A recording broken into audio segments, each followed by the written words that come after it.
This is an era where everyone can awaken. Yet I awakened abilities that everyone envies. Not only can I kill through thousands of troops with a broken sword, but I can also use all forbidden magic. A century ago, demon towers began appearing all over the world. Countless demons flew out from them, bringing endless disaster to the world. In the face of these powerful demons, humanity had no chance of victory. Just when humanity was on the verge of extinction, the first generation of awakeners, the progenitors, appeared. Each of them was unstoppable. To prevent monsters from emerging from the towers, they attacked the towers multiple times. This was humanity's first victory against invasion from another dimension. The first generation of awakeners were called heroes by the people, and their legacy is commemorated in the Shrine of Progenitors. In the library, I was eagerly flipping through the world of heroes. The mage who could cast any spell without chanting incantations. The blade master who killed through 10,000 troops with just a branch. Today they are known as the legendary awakeners. My dream is to leave behind my own legend like them. Now the mark of the chosen has appeared on my hand. I will definitely become an awakener, just like the heroes. But misfortune still struck. This year marks my third qualification exam. If I fail again this year, I'll never have another chance to become an awakener. However, fate still played a cruel joke. The entire class was celebrating passing the qualification exam. Only I stared at the rejection notice on my phone. Heavy gloom shrouded my entire being, tears welling up in my eyes. Senior, we're going to the admission celebration party. You. The shame of awakeners can be responsible for cleaning the classroom. At least you can clean up some trash, right? It seems I'll never become an awakener. Is this the difference between reality and dreams? The mark on my hand feels more like a scar, causing me endless pain. Just then the boys in class suddenly appeared. Quick, come to the school gate. It turned out that Kase, a classmate from 3 years ago, had returned to campus as a rank awakener for an interview. He appeared gracious and composed in front of the reporters, showing understanding for my lateness, constantly talking about how he had helped me in the past. But in reality, he couldn't even remember my name now, and only recalled it with his companion's reminder. When we were together, there was no so-called help. Only punches and kicks. He never treated me as human, even taking away money I had worked hard to save. And today, Kaisai actually asked me to participate in the filming interview. What was his purpose? I didn't want to participate in his filming interview. I absolutely refused to be his background decoration, just as I was about to leave this ridiculous filming. Listen, you failed the qualification exam again. Didn't you? Even if we waste your day, what's there to care about? I recalled the pain from 3 years ago, unconsciously enduring it all, silently forcing a smile to cooperate with the interview, saying words against my will. I'm very grateful to classmate Kase. However, after the interview ended, no one would remember my name. At this moment, I finally understood that even if you're the embodiment of evil, as long as you have power, everyone will stand by your side. Just then Kaisai and his 2 companions approached me, inviting me to go to the Shrine of Progenitors tonight. If I went, he would request the association to give me one more makeup exam opportunity. Kaisai said he was doing this only to increase his own fame. The specific arrangements would be discussed once we got there. Although I was suspicious of this, despite how much I hated them, I had no choice. This was my only chance. This time it would definitely work. It turned out that Kaiser's final filming location was also at the Shrine of Progenitors. After the filming was completed, everyone else had left. Kaiser went alone to the depths of the shrine, found the entrance. His 2 companions were already here, digging for the real entrance to the tomb. Just then I happened to arrive here too. Seeing this scene, I angrily cursed. Are you crazy? Do you know who's buried here? Kaisai disdainfully crushed the stone blocks on the ground. Of course, but that's just historical carrying. I don't care at all. I only want the treasures inside. Hearing this, I was stunned. Thinking of the heroic deeds of the progenitors, my idols and my dreams, I went completely mad, immediately rushing forward, wanting to beat Kaisai senseless. However, Kaisai simply stepped aside lightly to avoid my attack, then delivered a fierce punch to my abdomen. The violent impact made me vomit a large amount of blood. I clutched my stomach, rolling on the ground continuously, feeling my vision blur. Was I going to die soon? At this time, Kaisai's companions had just found the treasure beneath the tomb. The package was filled with various magic crystals and weapons. Kaisai picked up a crystal ecstatic. This light is actually emitted by the crystal itself. I'm going to be rich. Kaisai lifted me by the collar, and revealed the truth about why he called me here. You're wondering why I tricked you into coming here, right? Because I heard you've been researching the progenitors in the library. Perfect to serve as our scapegoat. You failed the qualification exam, became disheartened, and finally decided to steal treasures from the tomb, then disappear without a trace. The next day, your glorious deeds will appear in tomorrow's headlines. How do you think this story sounds? Goodbye with that. Casey let go of his grip. I looked at them with unwillingness and anger, unable to make a sound until I fell into the icy river water. Was I going to die like this? All the daily training, all the tests I took, everything was meaningless. No one would remember me just then. Spheres of light began glowing in the water. When I opened my eyes, I found the surrounding light spheres, gradually condensing into human figures.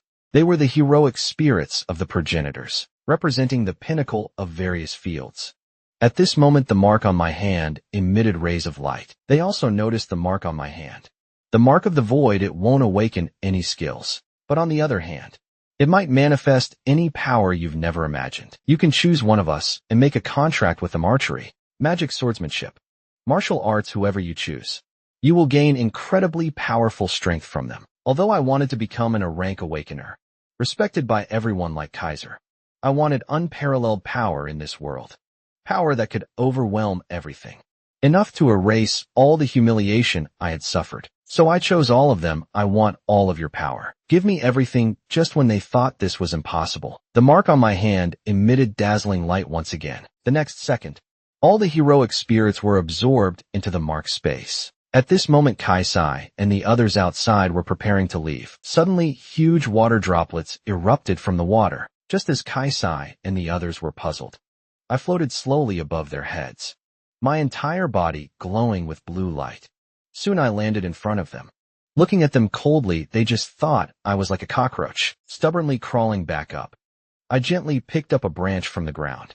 However, in their eyes, this seemed so ridiculous. Do you want to fight back against us with a branch? I ignored their mockery, just gently swinging a few times, adapting to the changes in my body. Kaisei gradually grew impatient and gave orders to his lackeys. Immediately cut off his head. Immediately the magic mark on my hand lit up, materializing a blade from thin air. It turned out one of Kaisei's lackeys had already become a rank awakener swordsman. He felt that killing me would be a piece of cake. So he raised his sword and slashed at me. In an instant our positions crossed, and he still had that confident smile on his face. But the next second sword wounds appeared all over his body. Then he let out a heart-wrenching scream. The other two watched in stunned disbelief at this result. You're a bit weak. Who's next? The other lackey, a fat guy, immediately used magic to attack me. Mari Mari roar. Gaze of destruction. I simply extended one finger. Golden light continuously gathering at my fingertip. A golden lightning bolt struck where the fat guy was standing. This is impossible. He didn't chant any incantation at all. After a cloud of smoke, a fat guy was already lying on the ground, lifeless. This is impossible. Using a branch as a sword. Magic without incantations. Kaisei remembered the legendary swordsman who killed through an army of 10,000 with a single branch, and the mage who could cast any spell without chanting incantations. Today these stories are merely considered legends, with few people believing they're real. He never expected that the legends of the past would appear before his eyes, making him unable to believe what was happening. However, what he didn't know was that 106 heroic spirits of the progenitors now all resided within my body. During the day, you trampled my dignity and left your legend in the world. But tonight you will remember my brand new mythology. Looking at the changes in my body, I also felt incredulous, feeling my entire body filled with power. The heroes I once revered were now actually in my void mark. The mark of the void. Looking at them, they seemed quite satisfied with the environment of the mark space. But it seemed like everyone was eyeing my body hungrily, as if they wanted to devour me. The first to emerge was the swordsman I was most familiar with, Ryukuro, who had once killed through an army of 10,000 monsters. With just a branch, I didn't expect anyone would still remember me. Kid, what are you planning to do? However, I misunderstood. I thought he was talking about Kaiser. However, in front of him, Kaisai was nothing but trash. He didn't care about him at all. I'm talking about that thing behind him. Only then did I notice the abnormality. The package containing treasures behind Kaisai was emitting an eerie glow. I rushed forward to check the situation. but he mistakenly thought I was going to harm him and panicked, materializing weapons in the void. I raised my hand and threw a punch. His body spun out of control and flew dozens of meters away. Get out of my way. The package continuously emitted countless streams of evil. Black energy instantly.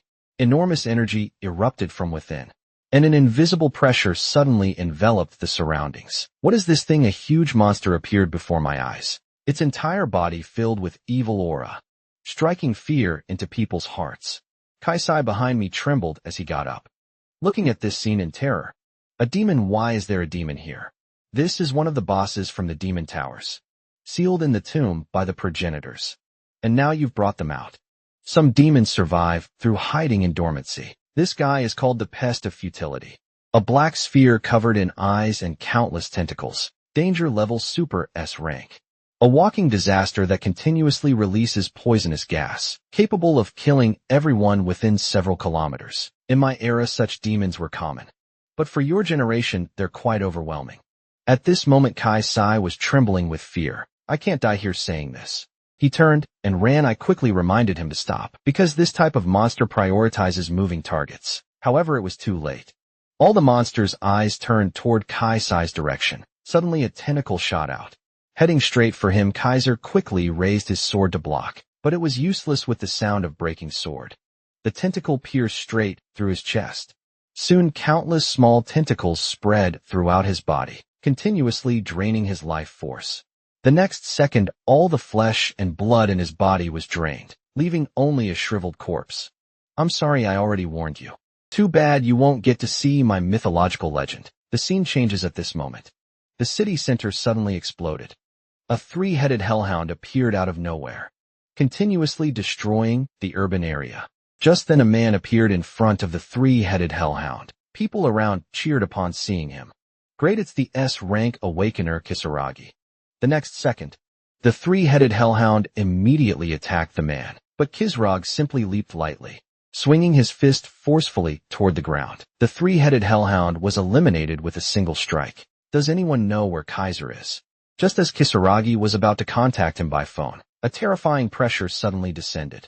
Looking back, he discovered this pressure covered the entire city. Everyone on the scene except him was lying on the ground, unable to move. There's no mistake. Even a rank Awakeners can't resist this pressure. This must be at least an S-rank monster. And the source of this pressure was actually the Shrine of Progenitors. Back to the Shrine of Progenitors. Raichiro stepped forward and put his arm around me. Aren't you going to give me your body yet? This monster isn't something the current you can handle at this moment. Other voices were coming from inside my body, all arguing for control of my body. Is this what you want? I can lend my body to all of you. But I have only one condition. Let me witness just how strong you really are. Someday, I will surpass all of you. Hearing this, all the heroic spirits were surprised. Ryazaki was also helpless upon seeing this. Looks like I can't have this body to myself. Then let's begin. I'll go first, guys. With a sword strike, the monster's tentacles were cut into countless pieces, and the branch in my hand also broke into 2 pieces. The monster's counter-attack followed immediately. I then switched heroic spirits, lightly dodging to the side, then struck the tentacle with a palm, directly breaking it. Taking advantage of this opportunity, I quickly bent down to pick up the wooden stick on the ground, wielding it like a long shield against the monster. Then with a handstand spin, a whirlwind kick using the tentacle's force, turning its power against itself, I heavily slammed the monster to the ground. As the monster was bounced into the air with the shattering ground, I immediately grabbed the bow and arrows from the ground, aimed and fired countless arrows, simultaneously hit the monster. Hearing the monster screams, I didn't stop. This was just the beginning. I hadn't witnessed the full power of the heroic spirits yet. Then I fought the monster for 300 rounds, using each heroic spirit's professional skills one by one. Finally, I came to Kaisai's corpse and picked up his broken sword. At this time, the monster was also frightened by my attacks and turned to flee, while controlling 2 tentacles to attack me. My eyes then flashed with electric light, my entire body covered in lightning, and the monster's tentacles instantly turned to charcoal. I jumped with force, leaping high into the air. And this ultimate technique. 1 strike, 2 halves. The monster was split in 2. Finally, with the help of all the heroic spirits, I defeated the monster. However, At this moment, not far away on a tree branch, a crow witnessed the entire process of me killing the monster. On the other side of the city, monster corpses were being stacked one by one. And atop the pile of monsters, a man sat making a phone call. What, it's already been defeated. Looks like I was a step too slow. Do you know who killed it? Through the information sent back by the crow, a student from the training academy hearing this, the man suddenly became interested. I want to meet him. The man was none other than the currently strongest awakener in the world, Midori. At the training academy, all the students were feeling anxious about last night's pressure. Some students were even boasting. You know what, the person who killed that monster was me. However, such words were definitely not believed by anyone. There hadn't been a new S-rank awakener in 10 years. There were even rumors that the monster from last night was killed by a student from our training academy, and the protagonist of the story, me, was walking past them with unsteady steps. Last night's heroic spirit possession left me feeling completely drained. Just then a burly figure suddenly rushed out, knocking me to the ground. He also rudely said, "A loser like this couldn't possibly be an S-rank awakener." Retiro appeared before me, looking at my disheveled state.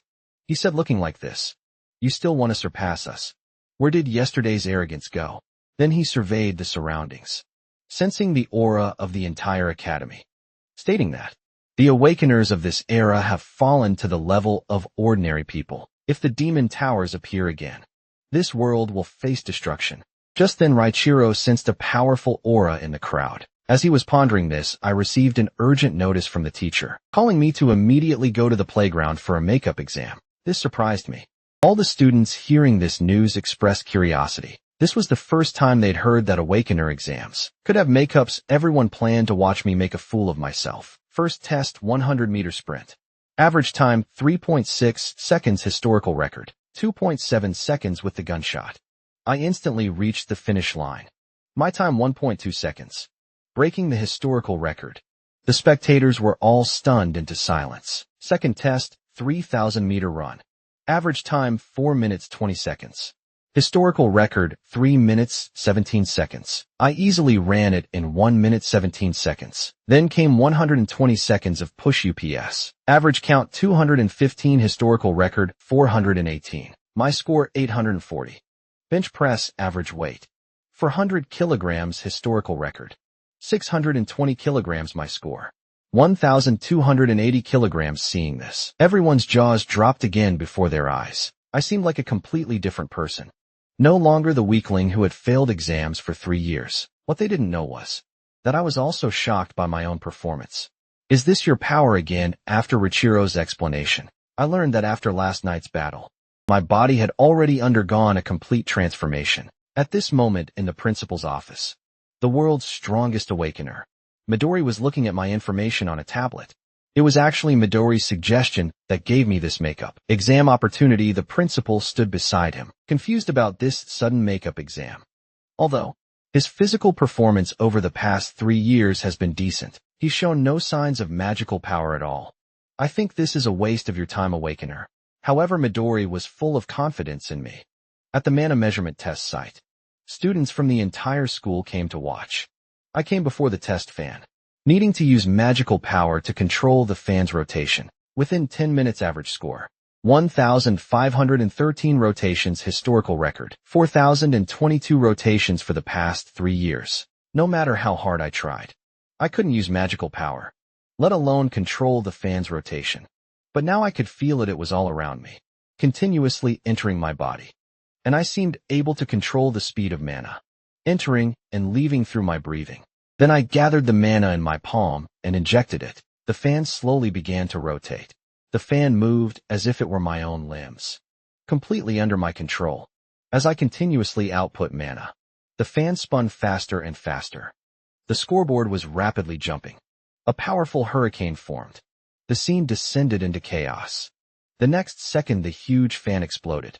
The high-speed rotating blades actually broke free from the ground and shot out, carrying tremendous force toward the teaching building, heading straight for the principal's office. The next second, a huge explosion sounded. After the dust settled, The blade was quietly embedded in the middle of the teaching building. The principal had already been frightened into foaming at the mouth, and fainting only Midori and his secretary sat calmly to the side. Midori said happily, "Looks like I found someone who can grow to my level. This is so exciting, haha." I looked at myself in disbelief on the playground. I did this. The examiner hastily announced that I had passed the test and become a true awakener. The students cheered upon witnessing this historic moment. I finally passed the exam. 3 years of effort hadn't been in vain. I had finally taken the first step toward my dream. Ryutaro had already anticipated this and said, "After last night's battle, the potential within you was awakened. How could the master of the void mark be an ordinary person? We've been waiting for a century. You might be the one who can fulfill our wishes." Just then a powerful energy descended from the sky. After the dust settled, Midori emerged from within. I was amazed to see the person before me. It was this era's strongest awakener, Midori. Why was he here? He was even actively shaking hands with me. "Congratulations on passing the exam and becoming a qualified awakener." While I was still confused, Midori actually proposed an additional test challenge for me to hit him once. I couldn't believe my ears. Was this a dream? Since the age of 9, he had been a monster killer at the pinnacle, slaying countless monsters. Now at 23, he was recognized worldwide as the strongest awakener. Legend had it that he single-handedly quelled the Great Chaos 10 years ago and turned the tide when the Kyushu epidemic raged 5 years ago. To everyone, he was a living legend. I was just a newly awakened rookie, but he wanted me to beat him up. Rules of the match: within 1 minute. You just need to attack me once to win. You can use any weapons, and I'll attack you once every 10 seconds. Saying this, Midori produced a pile of weapons for me to choose from. Don't worry, my body is harder than these blades. You can attack without concern. He drew a finger across his hand, cutting the long blade in half. Seeing this scene, I was extremely nervous. Could I really win? While I was completely bewildered, Ryutaro was extremely excited, wanting me to lend him my body again. But I wanted to try to gain his recognition through my own power. The timer began. I immediately picked up a long blade from the ground, drew it, and charged at Midori. I raised it and heavily struck down. Midori simply stepped aside lightly to avoid it. I continuously swung the long blade, but could never touch him. The watching students were all excited, worthy of being the strongest awakener. He can even keep staring at his phone while dodging attacks. I attacked left and right, struck high and low, but nothing worked. I unwillingly asked myself why I couldn't touch him even once. Just then the first 10 seconds arrived. A finger appeared before my eyes, followed by a flick to the forehead. Fortunately, I instinctively tilted my head and the powerful energy brushed past me. Looking back at the ground, a deep furrow appeared before my eyes. If I had been hit just now, I would have died. Was this really a test? At this moment, Midori looked at me with confusion. He couldn't sense any power fluctuations from me yet. I had dodged that deadly attack just now. I knew I couldn't continue like this. I had to recapture the feeling from last night's battle. I immediately adjusted my breathing and raised my sword again. As I attacked, my swing speed became faster and faster. My changes surprised Midori. The watching crowd exclaimed, "Faster and faster, even the cameras can barely capture our movements." However, I knew this speed still wasn't enough. I had to be faster. The next 10 seconds arrived. Midori bent down to dodge my attack while extending a finger flick. A terrifying energy unleashed, directly hitting my chest. I was sent flying dozens of meters until I crashed into the teaching building, my entire body embedded within. I suddenly spat out a mouthful of blood. Fantastic, fantastic. My opponent is the strongest awakener. If it were the old me, I would have died long ago. Although with my current strength, it's impossible to pass this test. It doesn't matter even so. I charged at Midori again. However, at this moment, Midori had already lost interest in me. "Your performance disappoints me greatly. It should end now." Saying this, he delivered a heavy hand chop. My vision immediately became blurred. "Your strength is indeed impressive, but that's only against ordinary people. You're still far from the level I want. I'm disappointed not to see that powerful force from last night." Midori was on the phone, turning to leave. Just then a terrifying fluctuation came from behind. I stood up again, surrounded by powerful energy. "It's not over yet. Now it's just beginning. Yellow-haired brat, I hope you can make this fun for me." one of the strongest awakeners of ancient times, Ryutaru, and the acknowledged strongest of modern times. Midori were about to engage in the ultimate battle between ancient and modern powers. Midori's eyes flashed with excitement. This was the battle he craved. Yes, this is it. That powerful aura from last night appears again. But why does he seem like a completely different person? Is it some kind of mysterious skill at work? Regardless, the person before me has transformed into a monster. Reichu was angry at Midori's momentary distraction. He raised his sword and heavily struck down. Speed and power dramatically increased. Terrifying sword energy slashed through, creating a dangerous situation. The teaching building suffered as a result, and students scattered in all directions. Midori was puzzled by my transformation, not only because of my increased speed and power, but also because my originally clumsy swordsmanship now resembled that of a battle-hardened swordsman who could predict enemy movements. At this moment, my swordsmanship was as unpredictable as a raging torrent. With this level of skill, defeating S-rank monsters was indeed possible. 40 seconds had passed. Midori excitedly swung his hand blade heavily, striking down at Reichiro. However, Reichiro easily evaded as if such attacks were merely a gentle breeze. Your attacks are too weak, Reichiro sneered. Then he launched a counter-attack, with Midori leaping to dodge. Amazing, you're even stronger than I imagined. The watching students were stunned, unable to believe this scene. However, looking at Midori, Reichiro felt bored. Let go of your so-called rules and fight. You look pathetic when restrained. Let me see your true strength. Saying this, he charged forward again. As you wish. Midori then kicked pebbles at his feet toward the weapon pile. The next second, all weapons flew through the air. Leaping high, Midori then grabbed the light ball blade among them. Come on, let's continue. Saying this, he raised his blade and struck down flashing blades and sword shadows. The two fought 300 rounds in midair. At this moment, inside my body, other heroic spirits were all excitedly watching the excitement. Reichiro looks happy. How enviable. Unfortunately, using the brat's body as a medium, we still can't unleash our full power. Fighting like this, we might lose. At this moment, I watched the two of them fighting outside, my eyes focused, not daring to miss a single detail. Left attacks, right strikes. High picks, low slashes.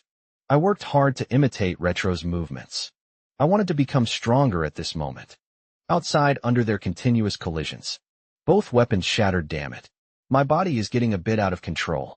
Am I reaching my limit? Midori excitedly threw away the broken blade in his hand. He had finally found an opponent worth fighting. The future path would no longer be lonely. 10 seconds left. Ryutaro glanced behind him. Over there, he then leaped toward the teaching building.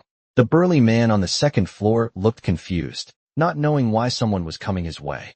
Ryutaro quickly seized his long blade. Borrowing this, Midori followed closely behind, delivering a heavy punch toward the teaching building. The teaching building exploded again. Hopefully those innocent students were okay. Charging out from the smoke, the two resumed their fierce battle on the wall. The teaching building was riddled with holes. Midori grew more excited as he fought, fighting to the outside of the principal's office, wanting to use the fan blade from earlier as a weapon. Instantly, Reichiro sensed a change in his opponent's aura and felt crisis. For the first time, the huge fan blade was raised high and heavily smashed down. Suddenly, a web of sword energy appeared. Reichiro's ultimate technique. Dice roll. Instantly, the fan blade was cut into countless pieces. Midori looked at the scene in amazement. Simply fantastic. Just as Reichiro was about to press his advantage, the long blade in his hand crumbled above Midori's energy charged right hand, prepared to deliver the final blow to Reichiro. 59 seconds at this moment. Reichiro in midair was powerless. Just as this massive energy attack was coming, I regained control of my body. I leaped high in my eyes. Movements became so slow and clear. My palm lightly brushed against his hand, and the attack was deflected. Both Reichiro and Midori looked at the scene in disbelief as the price. My entire arm was ruined, but I still had my left hand. This was my final strike with my remaining strength. I heavily struck toward Midori. True battles are collisions between the strong, constantly seeking opportunities to win through offense and defense. And opportunities often come in just an instant.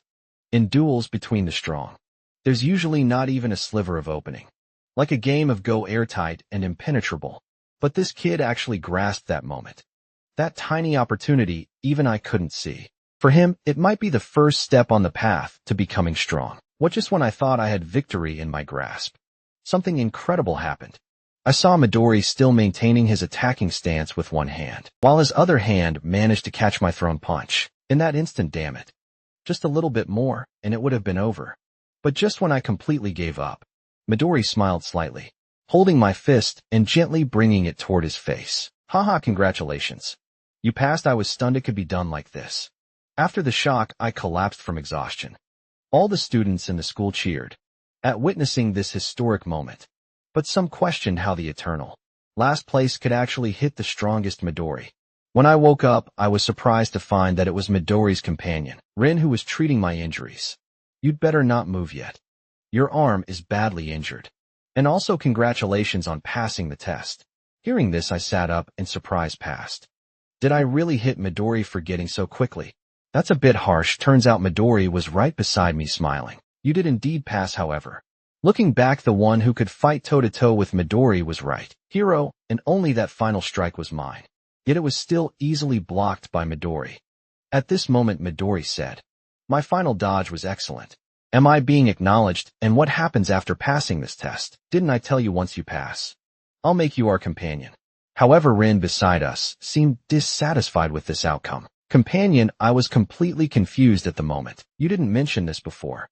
Midori looked at the crowd on the school building saying, this wasn't a place to talk. Tonight, I'll come to your house for a detailed discussion about our true enemy. I'm very curious about what choice you'll make.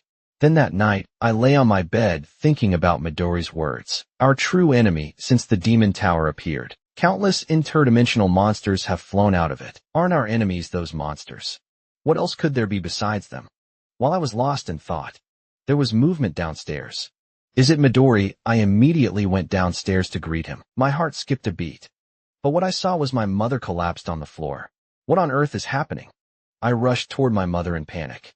At this moment, I noticed a man sitting in our kitchen, eating the dinner my mother had worked all day to prepare. Who are you? What did you do to my mother? Nice to meet you. I'm Goro Haitani. An S-Class Awakener. I'm a companion of that guy Midori. Hurry up and pack your things. We're heading to the base immediately. But I didn't care what he said. Angrily throwing a punch, the fierce strike hit nothing. Goro quietly appeared behind me. What's wrong with you? I don't like jokes. You know, hearing his mocking words. Looking at my mother lying on the entrance floor, I recalled bits and pieces from my childhood. My father left this world when I was young. My mother raised me alone through hardship. To celebrate my passing the exam, she specially prepared a lavish dinner tonight. I turned and glared at him. What did you do to my mother? And within the mark space, the heroic spirits of the progenitors all watched the scene. This is a modern S-Class Awakener. Just right as an opponent for the kid. As our host, let us see how you handle this. Goro looked at my darkening expression with mockery. Guess what happened to her? Cute little one, are you angry saying this? He raised his hand blade to strike at me. I looked coldly, then raised my hand and gently caught it. I sidestepped, swinging my arm downward. Goro looked at himself in disbelief as he lost balance, then flew straight out the window. The heroic spirits in the mark space were also surprised by this scene. Isn't this my ultimate technique? The divine hand. I didn't expect this kid to learn it after seeing it just once. After coming outside the house, Goro flipped and stood up again. What just happened? Could it be Tai Chi? It felt like being thrown by my own force. The intel said this guy only knew swordsmanship and was very reckless. I walked barefoot from the rubble, surrounded by powerful magical energy. I'll give you one more chance. Answer my question. What exactly did you do to my mother? Oh my. I really like your expression now. I don't mind telling you it's poison. Extremely toxic and incurable. If you're lucky, you might still have a chance to leave. Last words, Kikik. I want to know why you did this. Aren't you Midori's companion? Are you an idiot? He is not my companion. And you'll just become our puppet. Someone as naive as you is easily caught by their weaknesses, ha ha ha. Just then he stepped on my foot. The next second Goro swung a punch at my cheek. Although I managed to pull back in time, my cheek was still cut with a wound. Immediately the wound was filled with toxins. Turns out Goro's nails were coated with deadly poison, called fantasy insect poison. In just 1 minute, the toxin would invade, and then even gods couldn't save you. At this moment he told me, The condition for getting the antidote was joining the organization. Otherwise, just go die? Having no choice, I could only speak to the mark space. The apothecary Sovereign Warentine. Can you tell me the antidote method later? After hearing her affirmative answer, I wasn't worried about the current poison at all. Now the strongest progenitors live within my body. No matter what genre, they've all reached the pinnacle. So for me, there's no reason to fear him at all. Seeing me still so calm, without a trace of fear, facing death, Goro became extremely angry. I'll show you true terror. This strike's poison will make you wish you were dead. I quickly dodged to the side, and the trees behind me instantly withered. Ha ha. At this moment, I delivered a strike. Holy Fist, a heroic spirit. Tak Wong in the mark space was stunned. How is it my skill? Goro was sent flying into the wall by my punch. Next I used the flash foot. Another heroic spirit, Ilson in the mark space, was stunned. This is mine. Goro was kicked several meters away by me before slowly stopping. Under my combo attacks, Goro was retreating step by step, driven to desperation. He put his hands together and used his final trump card on me. But this move was useless against me. I easily broke through his attack, striking directly at his abdomen. The beat Carlyle's technique. Then I used Dragon Claw on Goro, attacking frantically Rowan's technique, followed by the uprooter Lilac skill. With an upward throw, I violently hurled Goro into the air. I raised my finger energy, continuously gathering at the fingertip, crackling the Mage of Truth. Go to hell, Molestius Silentius. Goro couldn't believe it now. Why is this happening? Why does my poison have no effect on him at all? The next second, brilliant light bloomed in the air. All the heroic spirits witnessed this miraculous scene. Everyone saw it right. This kid was only possessed by us once. Yet he learned all our skills. Is this the power of the Mark of the Void? So powerful if we train him and he learns all our abilities. That would reach heights unprecedented for humanity. After defeating Goro, I returned home holding my poisoned mother. Meanwhile, on the other side, a group of black-clad figures were running across the city sky. The leader said, "Move quickly. Make sure to complete the mission before Midori and his team arrive. The organization has already begun to act. We can't fall behind." Hello there. At this moment, Midori suddenly appeared behind him. "You're the last batch saying this." He extended his finger and delivered a brain flick. The leader met his maker in terror. After finishing up, Midori quickly called to ask about Rin's situation, and Rin had just arrived above my house. However, she was surprised to find she seemed to be too late. That S-Class Awakener had already been dealt with by me. Midori also rushed to my house, overjoyed to see me unharmed. He quickly asked if anyone was poisoned, as he could help with detoxification. But everything was fine already. My mother was now safe and sound, resting on the sofa, and Raichiro in the mark space complained. How could it be fine? If Warentine hadn't quickly prepared the antidote just now, both of them would have met their maker. Turns out, after defeating the enemy, Warentine immediately possessed my body, controlling me to extract serum from Goro. Seeing everything was resolved, Midori quickly apologized to me. Turns out my daytime battle video with Midori had spread, so I was targeted by many organizations.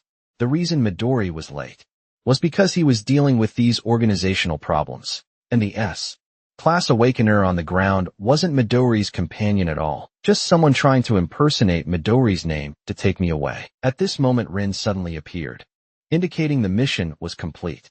The previously damaged buildings from the battle had somehow been restored to new. "Then let's go inside and discuss business about your future choices." "I disagree, that's too dangerous." Midori was trying to persuade my mother to let me become his companion and go train with him. But I was extremely excited. Being able to become the strongest Awakener's companion. This meant getting one step closer to my dream. I've worked toward this since childhood. No matter how severely injured I got, I never changed. I can't guarantee his absolute safety, but you also want to see him after becoming stronger, right? Reaching heights no less than the progenitors. Fulfilling his own dreams. After much persuasion, my mother finally agreed. The next day, I set off with my luggage. "Mom, I'm leaving. Take care of yourself, Mom. Remember to come back for New Year's." Instantly, a feeling of reluctance surged in my heart, tears almost spilling out. But when I was in the car and opened the lunchbox my mother made, I could no longer control myself. Tears kept flowing. The journey passed in silence. Soon we arrived in the mountains. "We're here. This is a nationally recognized Awakener unit, the Counter Prophecy unit." I looked at the building before me in amazement. At this moment, a man on the second floor window was staring down below saying, "Another newcomer has arrived." The room gathered 5 people, all seeming to have different thoughts about the newcomer. 2 women showed indifference toward the newcomer, while the blonde seemed happy to have a new companion. And the red-haired man walked to the window. "Companion? Then let me personally verify whether he has the qualifications." I was carrying my luggage, just getting out of the car, when suddenly a figure appeared in the air. "Hold on," I urgently blocked. "Not bad, you can take my strike head on. Seems you're somewhat interesting after all." After saying this, he jumped back, landing steadily. "Allow me to introduce myself. My name is Hikitaro. I'm a member of the Prophecy Organization, and we're in the same batch." I looked at this person in front of me completely confused, while Midori stood beside us appreciating this battle. The next second, Hikitaro attacked me again. "By the way, what did you mean by same batch just now?" "You don't know yet? Then I'll explain while we fight. First, about the establishment of the counter-prophecy unit. You're really going to explain while fighting? Isn't this good? Saves time. By the way, what's your name?" "Minato Kanaraji." "Then Minato, let me tell you, do you know what Awakener's job is? Isn't it to eliminate monsters that rush out from space rifts? Correct? But do you know what else there is besides that? The Pandemonium incident 10 years ago. The Great Disaster in Kyushu 5 years ago. Do you know what caused them? Wasn't it caused by large rifts, right? That's what you could know in Training Academy. But that's just the facade announced to the public. The truth is these were all invasion actions from other dimensions. Hundreds of years ago, the Demon Tower suddenly appeared. It was the first invasion from another dimension. And until now, those behind it continue to probe our world. The reason is unknown. But today's Awakeners are much weaker than those from the Tower era. Awakeners with abilities comparable to our ancestors are extremely rare, so to resist interdimensional invasion, the counter-prophecy unit was created. Those with prophetic abilities. Whenever they discover disaster appearing again, the chosen ones must step forward to resolve the crisis. And we are the chosen ones. From today on, you're also one of us. Being able to continuously block my flying kicks, you're the first among our batch. Welcome to the counter-prophecy unit." Just like that, after this inexplicable battle, I gained his recognition. The other batch members were standing on the rooftop, witnessing what just happened. But the next second, they suddenly disappeared. Seems they won't acknowledge you without personal verification. Hikitaro enthusiastically led me to the dormitory. That night, I sat on my bed thinking about Hikaru's words from the day. Can I really defeat the mastermind behind the other dimension? An uneasiness shrouded my heart. Don't overthink it. The heroic spirit suddenly appeared before me. All you can do now is keep getting stronger. We've discussed it and decided to train you into humanity's strongest awakener. Whether it's that Midori or we initial awakeners, none of us have the qualifications to become humanity's strongest awakener. But you can as the disciple of all us initial awakeners. I felt very surprised previously. They clearly just wanted my body. Why did they all change their minds? Now that's because your body is only one. To obtain it, we'd have to eliminate the others. No one can guarantee victory in such a great battle. But seeing your fight with the S-Class Poison King, you could actually use all our ultimate techniques one by one. Although lacking in power and precision, the basic skills were already formed. Though I don't know if it's the effect of the Mark of the Void. But we can be certain that your talent is absorption, an ability stronger than anyone else's. So we changed our minds compared to obtaining the body training. You would be more interesting. Listening to Rikiro's words, tears unknowingly spilled from my eyes. For 3 years I was considered a worthless waste with no talent. No one ever held hope for me. There was only bullying and mockery. Even my name was never remembered. I thought such a me had no future. However, first Midori acknowledged my strength. Now the initial heroic spirits say, I have the qualifications to become the strongest awakener. Can I really in my life having such happy things happen? Is this real? The seniors I admired have such high expectations for me. Years of grievances flowed out like spring water as tears. Just like that, I became the disciple of the initial awakeners, learning from Reiko Hero that within my void mark, time and space become very illusory, especially when I'm asleep. The use of space-time is freer than in reality from now on. I must train while sleeping and train 100 hours daily in the void. Mark, my training begins. Please take care of me, teachers. The next day I got up early and ran into Hikitaro, who was also washing up. Seeing my listless appearance, He joked, "Did you not sleep well last night?"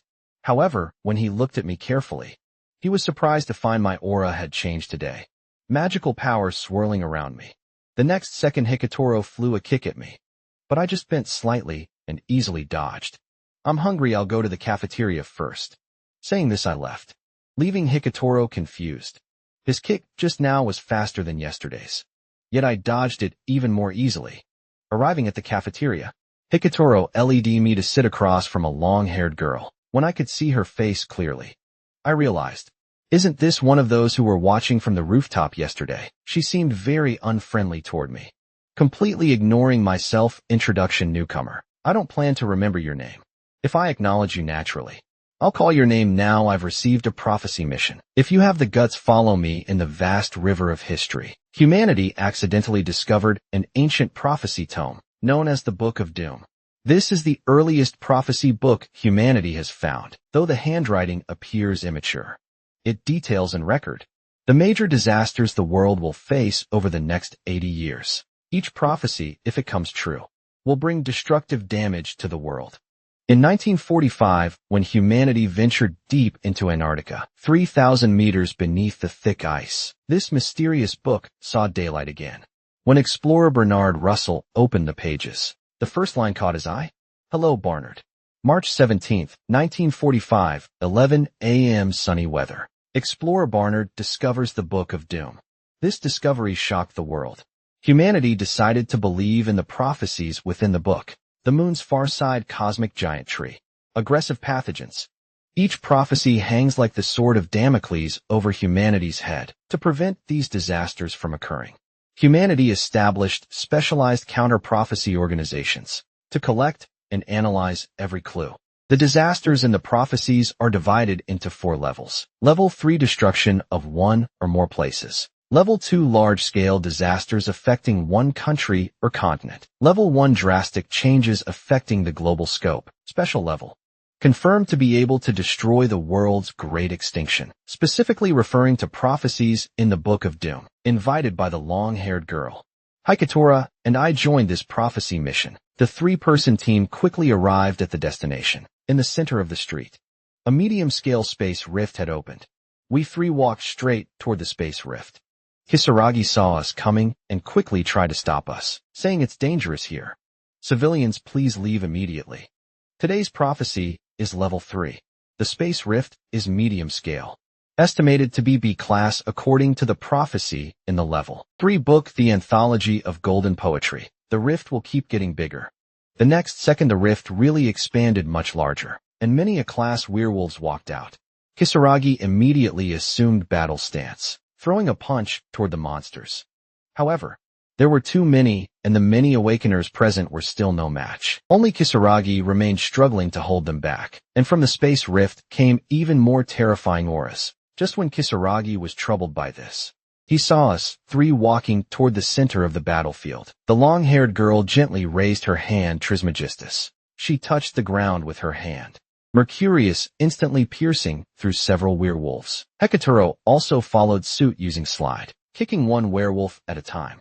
Their strength was so powerful that even Kisaragi, an S-Class Awakener, was shocked. At this moment, compared to Kisaragi, this S-Class Awakener seemed more like an ordinary person. The evil aura from the space rift grew stronger. A terrifying monster was about to emerge from the rift. Everyone was shocked it was actually an S-Class or higher monster. Beastman Renal level S+. Hikitoro and the long-haired girl immediately launched attacks. However, their attacks had no effect.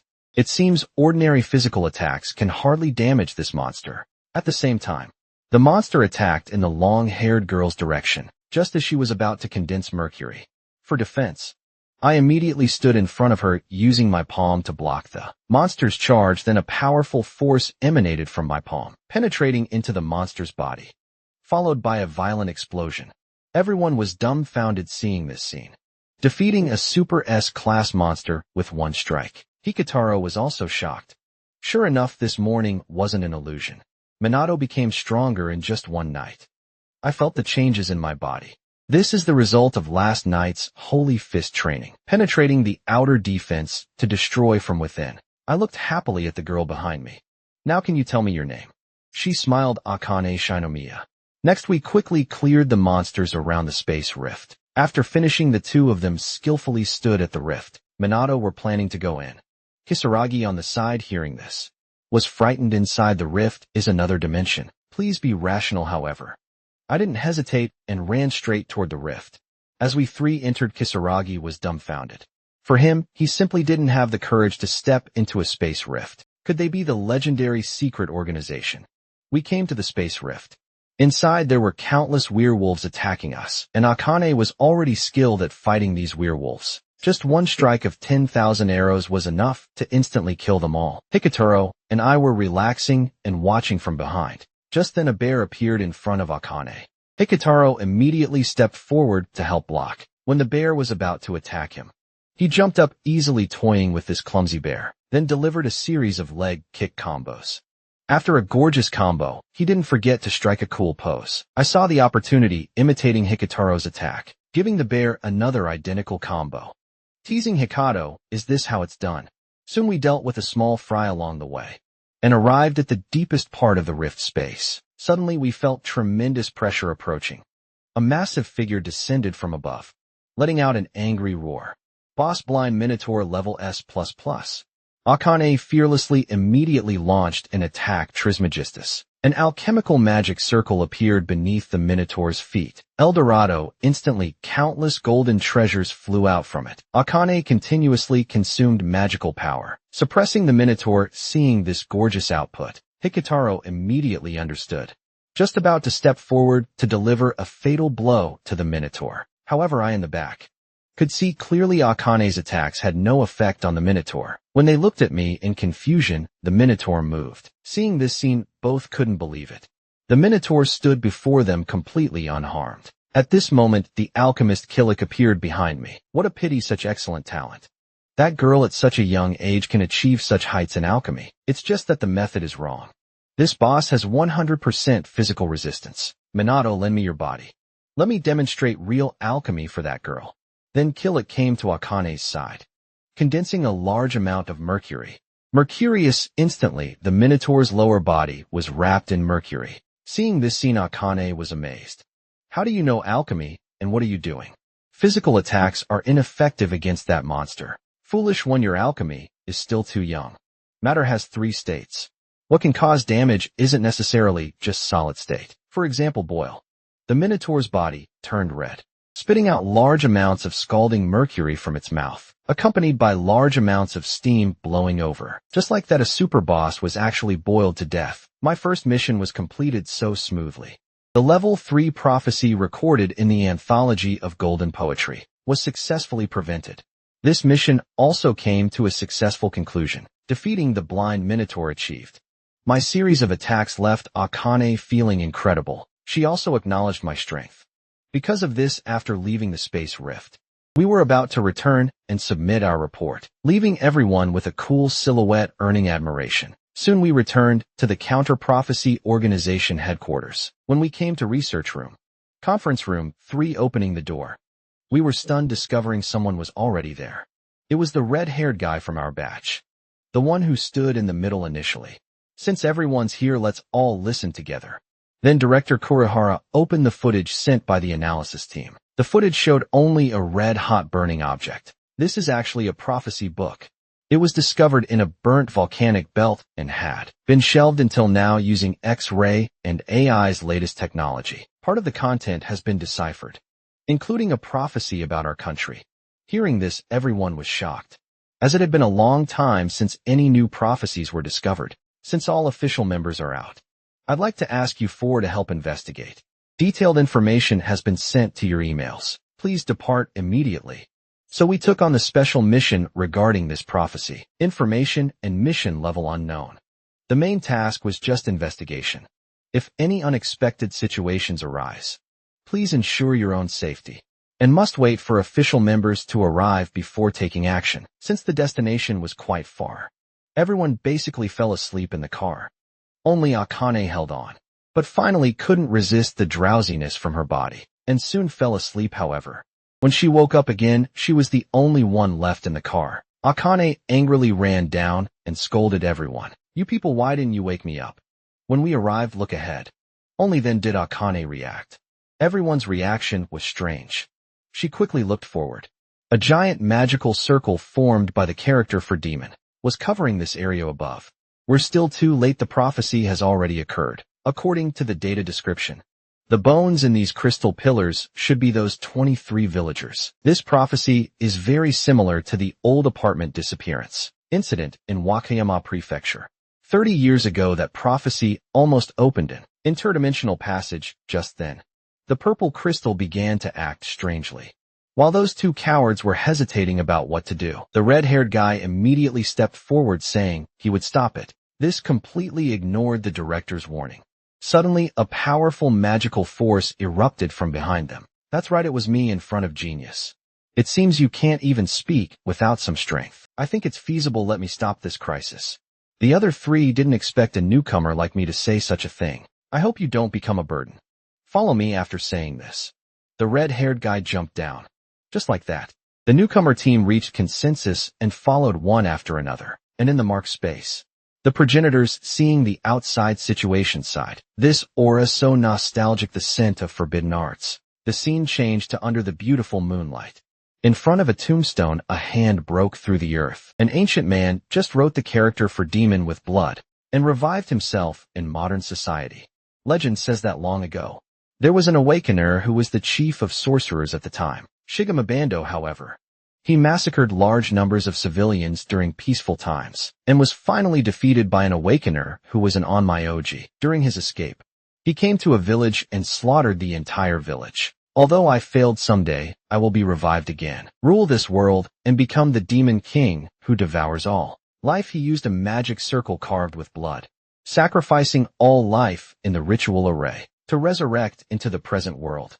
The four of us, as newcomers, originally came just to investigate this prophecy, but we didn't expect the situation on site to be so dire. So we took it upon ourselves to go and stop it.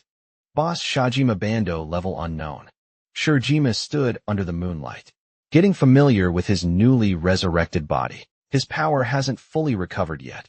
It seems that the number of sacrifices is not enough. Just then the four of us charged from behind, each using our special techniques against Shajima. However, for him, this was perfect timing. Looks like my food has arrived. The next second, Shajima swung his arm, instantly teleporting out of our attack range.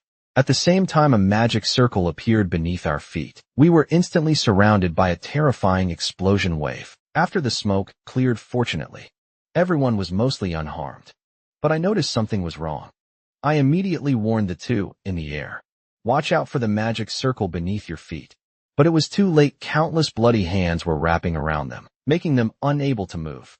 Just when Shujima thought he had victory in his grasp, he sensed something unusual. I launched a surprise attack to his side. After a series of combos, I doubted my own eyes. He blocked my lightning strike with just one finger. Just then the red-haired guy saw his chance. Using his sword technique, Marigold Blast, countless blades stabbed towards Shujima from all directions. Unfortunately, he easily dodged them all. You don't think that's enough to defeat me, do you? I never thought an attack of this level could take you down. The next second, the red-haired guy raised his long sword, stabbing heavily into the ground. Sword technique, Autumn Thistles. Then more sword rain attacked. However, Shujima showed no fear at this strike. Nothing but flashy moves the next second. Shujima charged straight at the red-haired guy. Looks like you're the strongest among them. I watched the two fight from the side, not knowing what to do. Shujima gave me the same unfathomable feeling as Midori and Raichiro. Just then Akane and Hikitaro also burst into full power. The bloody hands around them were shaken off one by one. The two immediately rushed to help bothersome pests. Shigemura simply waved his arm backward lightly. 3 different colored magic circles appeared in front of them. Then 3 ravenous bone spirits appeared. Akane and Hikitaro wanted to finish them off in one strike. However, even with their full power attacks, they were completely unharmed. These guys are actually the same level as the blind minotaur. The green bone spirit came in front of me. Am I being underestimated here? Shujima taunted. Now no one can help you. Hearing this, the red-haired guy seemed provoked. He slashed out with his blade. Blood splattered, leaving deep wounds on Shujima's body. Is help necessary? I've always been a lone wolf. I alone enough to handle all kinds of monsters. The only thing you can rely on in this world is your own strength. Shizima looked at the wounds on his body, very much agreeing with the red-haired guy's words. No need for companions at all. Just devour them all after saying this. Shajima instantly became even more frenzied, madly attacking the red-haired guy. Just as the red-haired guy was being pushed back, step by step, I came running. Shijima saw my arrival and couldn't believe it. The god-slaying spirit he summoned only had its lower half standing in place. The next second my fist arrived too. I gave him a powerful strike. Shijima was sent flying by me, retreating several meters. I stood beside the red-haired guy, deciding to face this enemy together with him. You can't defeat him alone. The red-haired guy looked at me woodenly. Companions and Hekataro and Akane were both entangled by the bone. Spirits unable to break free for a while. Now only the red-haired guy and I can work together against this boss. Let's join forces and defeat him together. However, the lone wolf red-haired guy flatly refused. My battles don't need help from others. I'll defeat that guy by myself. Just as I was about to ask why, Shajima was already attacking. One dark magic orb in each hand aimed at us. The red-haired guy immediately swung his blade to cut off his arm and jumped back to avoid the attack. But I wasn't so lucky, taking the energy blast head-on and was sent flying. Shijima immediately caught his severed hand in midair and reattached it, fighting intensely with the red-haired guy again. As for me, who was sent flying, I left deep marks on the ground until I crashed into a tree and finally stopped. I slowly regained consciousness. My hands were badly injured from that strike. Fortunately, it was only a momentary loss of consciousness. When I woke up, I was already in the marked space. On the other side, the red-haired guy and Shijima were fighting intensely. The red-haired guy was clearly at a disadvantage. This is dangerous if it continues. The red-haired guy's blade that can cut through anything was now being blocked by Shijima's hand. Shajima suddenly burst into loud laughter. All of you become my food. The next second, Shajima raised his hand toward the red-haired guy's sword arm and slashed down. Ha. Facing such an intense battle scene, I couldn't help but feel terrified.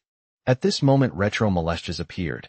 The opponent is a very powerful sorcerer, actually able to use such precise forbidden resurrection magic. If he were in a big city with plenty of sacrifices, this guy could really appear in the human world as a demon king. So we must stop him here. Let one of us take over your body. This time let us defeat him. No, this isn't training. This is real battle. I can't always rely on you. I have to face it myself, right? Do you remember the promise from back then? I will definitely surpass all of you. After hearing my words, Raikiro laughed heartily. Go ahead, do what you think is right. Let us see the results of your training. Yes, master. I won't let you down. After saying this, I rushed towards the battlefield at high speed. On the battlefield, the red-haired guy was being beaten back step by step, struggling to block Shigemasa blade strikes. The next second, the red-haired guy was sent flying high. Shigemaru seized the opportunity, gathering a dark orb in both hands and aiming. The red-haired guy's arms in midair had lost sensation. His long sword flew out of his hands. Is the end for me? Just as the red-haired guy was about to give up, I caught the long sword with one hand. Let me borrow this blade, leave the rest to me. The red-haired guy watched as I took his weapon. He lost his balance and fell back to the ground. At this moment, Shijima's attack had also finished charging. Firing toward me, I leaped high one-sword style. I slashed down at Shajima with all my strength. Shijima's arm was severed again. He stared at me in shock. Just who are you?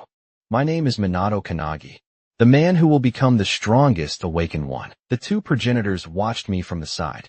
Do you think Minato can defeat that sorcerer? I don't know. He's not a reckless person. Even when sleeping, he seizes every opportunity to train. On the battlefield, Shijima's severed hand had already reattached. Our confrontation officially began. The red-haired guy watching the battle was shocked by my transformation, remembering the previous words. His feelings about companions were quietly beginning to change. Vibrating feet. I didn't expect you'd know so much.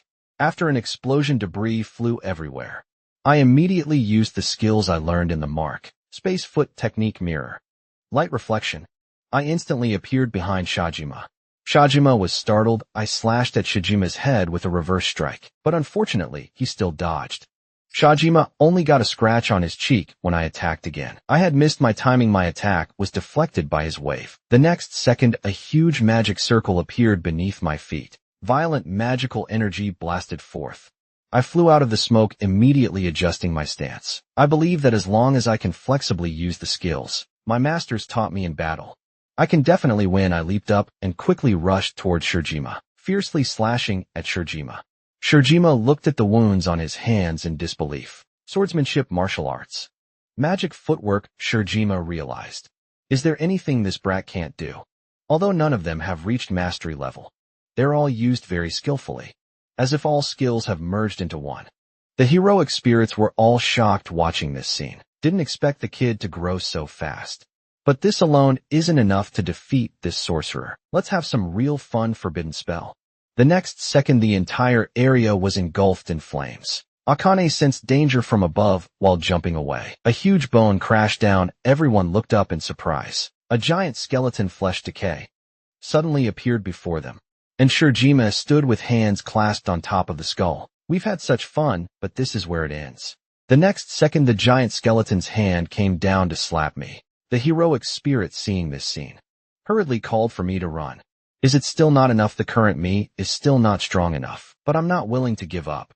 Suddenly, I remembered Molester's teachings in my mind. Learning magic requires gradual progression, starting with basic magic, fire, and the swordsmanship. Right, you're taught emphasizes one decisive cut. At the moment of swinging the sword, forget all confusion and fear. At this moment, my left hand was burning with the magic fire Molest taught me. My right hand gripped the swordsmanship Ryukairo taught me. My hand slowly drew closer. The next second, a miracle happened. The long sword in my hand burst into roaring flames. Seeing this scene, both Molestias and Rizuro were in disbelief. I raised the flaming long sword. Go to hell, Shujima. After saying this, I slashed down, shimmering slash. Just like that, Shujima was split in half. Don't come back again. Killick in the mark space was extremely excited seeing the scene. I see. This is so interesting. Minato's abnormality lies in being able to use skills from all systems and switch between them at will. Now he can actually use two abilities simultaneously and fuse them, creating his own unique skills. In other words, there might be even more new skills in the future. After hearing Killick's analysis, Ryukairo was overjoyed. Your future is full of possibilities. Minato back on the battlefield. I had used up my last bit of strength. I could collapse at any moment. I thought the battle was over. But just then, blood bubbles kept emerging from Shigemasa's severed limbs. Soon the severed lower half miraculously regenerated. That was really dangerous just now. If it had hit my head, I would have really died. Saying this, he condensed a dark orb in his hands. I looked at this scene in despair. Just as Shajima was about to fire, a sword light slashed across his neck. Sword technique, Wild Camellias. The red-haired guy slashed across with one strike. Shajima looked at his flying head in disbelief. Didn't expect it would be you. Before he could finish speaking, the red-haired guy knew the importance of finishing the job, immediately chopping Shajima into pieces. In Shajima's final moments of life, he saw this scene. The red-haired guy sliding over, steadily catching me as I was about to fall. This scene reminded Shajima of the past. On a cold winter day under a bridge, the starving and freezing Shajima held his dying brother in his arms. Brother, hold on. There will be food soon, but his brother still passed away. Above the bridge was like heaven with singing and dancing. Below the bridge was like hell on earth. From then on, only Shujima was left alone. In his final moment of disappearing, he suddenly felt that although being alone was easy, it was so lonely. Just like that, the once strongest sorcerer completely vanished. Hikataro and Akane ran over at this time, asking about our injuries. Everyone's alive, that's so good. Just then something strange happened. Cracks appeared in the barrier in the sky. The entire barrier would collapse from within, generating enough energy to swallow the entire town except for me, who had already passed out. The other three simultaneously assumed attack positions, planning to use their strongest attacks the moment the barrier shattered, hoping to weaken the impact. At this time my body moved. I raised my longsword high, gathering my strength. Actually, it was Ryujiro controlling my body again. Minato, well done. Leave the rest to me. The next second, the barrier completely shattered. A terrifying energy rushed straight at the four of us. At the same time, not far outside the barrier, 3 men were rushing toward here. Seeing the barrier completely shattered, all 3 stopped. Looks like we're too late. Just then a blue energy shot up into the sky. Ruichiro's full power strike broke through the barrier's energy. The 3 men looked at this scene in disbelief. What incredible sword energy. The newcomers were official team members who came for rescue. Captain of the Sui unit Makoto Su. At this time Midori was sitting on a plane making a phone call. A prophecy of unknown level was actually broken by newcomers. That's really amazing. On the other end of the phone was the captain of the Suwa team, who had gone to provide support earlier. Makoto Suwa at this moment. He was standing in front of a headless giant dragon, as if he had just finished a battle. Final level determination is grade 2. But the potential danger still exists. I think it's equivalent to a grade 1 prophecy. Midori on the plane was overjoyed after hearing this. In places we can't see, everyone is quietly growing. Also, the one who made the biggest contribution to this prophecy mission was Minato Kanagi, who just joined less than 2 days ago. I heard you brought him. I want to ask you, who is he hearing this? Midori smiled slightly. The one who will end all prophecies. Maybe he's the existence we've been waiting for. The captain of the Suwa team on the other end was surprised. Do you have such high expectations for him? If you don't mind, why don't you go confirm it yourself? Come back quickly. I feel so bored now without you. We really can't settle our score.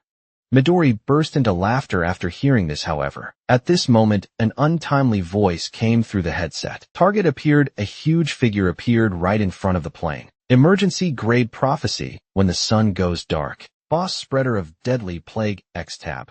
At this moment the monster's eyes suddenly opened wide. A terrifying pressure covered the entire sky. However, Midori remained calm while making his phone call. Makoto, I'm going to be busy here saying this. He condensed a blue spiral orb in his hand. This was Midori's special technique, turbulence. The scene changed, and I woke up from unconsciousness. I found myself lying on a hospital bed. From the staff nearby I learned. This was the medical room of the counter-prophecy organization, and I had been unconscious for several days. Just as I hadn't come to my senses yet, I noticed the red-haired guy sitting across from me. You weren't sitting here watching me the whole time. Were you? Where are Hikitaro and Akane? From the red-haired guy, I learned that since returning from the mission, they had been staying in the training room, seemingly very frustrated with their performance during the mission. Just then the red-haired guy asked the question he most wanted to ask. Who exactly are you? Whether it was slaying the giant skeleton in the end, or dispersing the barrier. Explosion energy, your power was overwhelming. Just joined for 2 days, and consecutively defeated the boss of a grade 3 prophecy, and potential grade 1 prophecy, and the variety of skills. The most exaggerated was the final fusion. I've never heard of anything like it. How can I be like you? The red-haired guy seemed to really want to become as strong as me. However, at this moment, Captain Suwa suddenly burst in. The red-haired guy looked at the person entering in great surprise. Brother, why are you here? However, Captain Suwa had no intention of acknowledging his younger brother, walking straight past the red-haired guy. Coming to my hospital bed, I was still wondering how the visitor was actually the red-haired guy's brother. When a flash of sword light passed, Captain Suwa suddenly launched an attack at me. Fortunately, I dodged in time. Jumping to the ceiling behind, I seriously inquired, what are you doing? This isn't an attack that an ordinary trainee could avoid. You pass. Hearing this, I was completely confused at this time. The other party said with a serious face, I am Makoto Suwa, captain of the counter-prophecy organization Suwo team Minato Kanagi. Due to your outstanding performance, I'm having you temporarily join my squad. Hearing this, I didn't have much of a reaction yet. However, the red-haired guy was in disbelief. Even I haven't gotten my brother's recognition yet. Now Minato is being personally invited by my brother. The red-haired guy stood there dejectedly motionless, seeming to hold a grudge against me in his heart, while I followed Captain Suwo out with a confused expression. At the training ground, Hikitaro and Akane were frantically sparring. The floor was covered with weapons forged by Akane using alchemy. Damn it, we couldn't help it all back then. Just then a figure appeared at the door. Not bad training so hard. Midori seemed like he had just returned from vacation, bringing lots of souvenirs to share with everyone. Mr. Midori, however, a roar blew all the souvenirs away. Seeing Midori return, the two immediately ran over, making Midori completely confused. I was only gone for a week. However, Hikitaro and Akane said, with serious faces, we want to become stronger. We never want to lose to Minato Kanagi again. Looking at the two with serious expressions, Midori was deeply moved. These children were throwing childish tantrums just a few days ago. Didn't expect that in the blink of an eye, they would ignite each other's flames. Then he happily agreed to their request. At this time, another person came to the door. Let me join too, please. Hakataro and Akane learned from the red-haired guy that I had already joined the sewer squad and become an official member. Both were very surprised, and Midori seemed to think of something. This seems like the suggestion I gave to Makoto at this moment. I was following behind Captain SWO, learning from him that there would be a mission tomorrow, and we'd have to leave early in the morning. Suddenly, Captain SWO stopped and called out to me. Minato Kanagi, are you close with Shinji?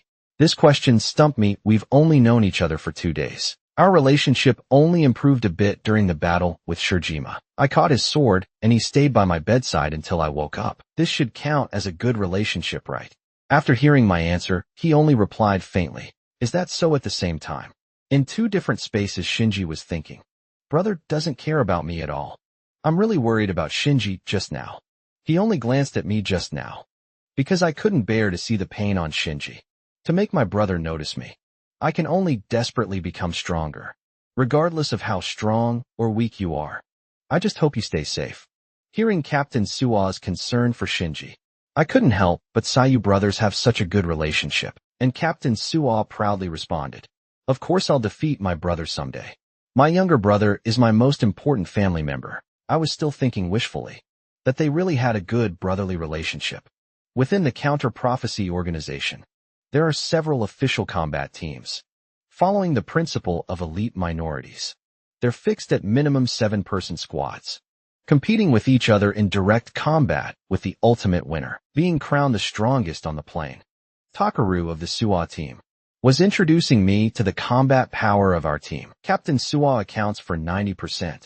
So don't try to show off just because you're temporarily joining. Just leave everything to Captain Sua. While I listened to my senior's teachings, I kept texting Hikitaro and the others.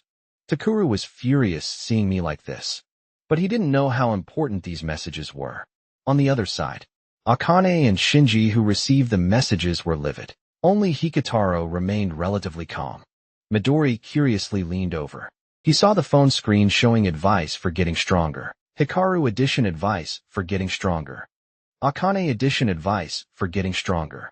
Shinji edition. Midori curiously browsed through the specific methods inside. This is detailed guidance, tailored to each person's abilities and habits. Even I am impressed. Midori turned to the 3. You've really received an incredible gift. Whether to follow it or not is up to you to decide. However, although very angry and frustrated, all 3 decided to train according to the suggestions above. Just you wait. Minato Kanagi on the plane. I was very grateful for my master's help. All the messages were finally sent. Soon we arrived at our mission destination, a snow-covered mountain that was frozen over. This prophecy mission is Grade 1. Snowball Earth. This disaster will cause the ground to continuously freeze, with the frozen area expanding exponentially. If left unchecked in the near future, the entire Earth will be frozen. This kind of disaster is happening simultaneously all over the world, even causing great commotion in some countries' cities. Deputy Captain Monica, she sighed. It's expanding faster than reported. Looks like we need to hurry. This is the limit of how close the helicopter can get. We jumped down from the rear cabin. Never bring disaster to the village. Please remember the 3 principles of the Sua team. 1. Speed is paramount. 2. Never let up the offensive. 3. Turn the tide. When at a disadvantage, I stood quietly at the back, recalling the battle with Shirjima. In the end, I still relied on Reichu's power to escape danger. This temporary team entry is an excellent opportunity to learn from official team members. This time, I must complete the mission with my own strength. I jumped down with them like this. However, this mission would become a setback I'd never forget for the rest of my life. At this time, the Sioux team members came to the prophecy site. This place was already completely covered by ice and snow. The current temperature is minus 37 degrees Celsius, even lower than reported. I was puzzled and asked Takaru, is this global freezing prophecy also recorded in the prophecy book? No. This is a prophecy perceived by someone with prophecy sensing skills, although this kind of thing happens quite often. This is the first time it's been classified as a grade 1 prophecy. At this time, the deputy captain came over very nervous. Don't worry too much. Although this is your first time dealing with a grade 1 prophecy, believe in yourself. That's right, relax. Relax. The counter-prophecy organization has 8 official squads in our country, and the SUA team ranks first in grade 1 prophecy completion numbers. Seeing Takaru's shameless manner, the deputy captain immediately shouted, "You can't be too relaxed either. You still need to maintain proper vigilance." Just then Takaru's aura changed. He discovered enemies on his radar. Only then did I notice that Takaru's fingertips were actually connected to several golden energy threads. Monsters at 2 o'clock direction. 200 meters from us the next second. The deputy captain sprang into action, disappearing in front of me instantly. Soon he reappeared next to the captain.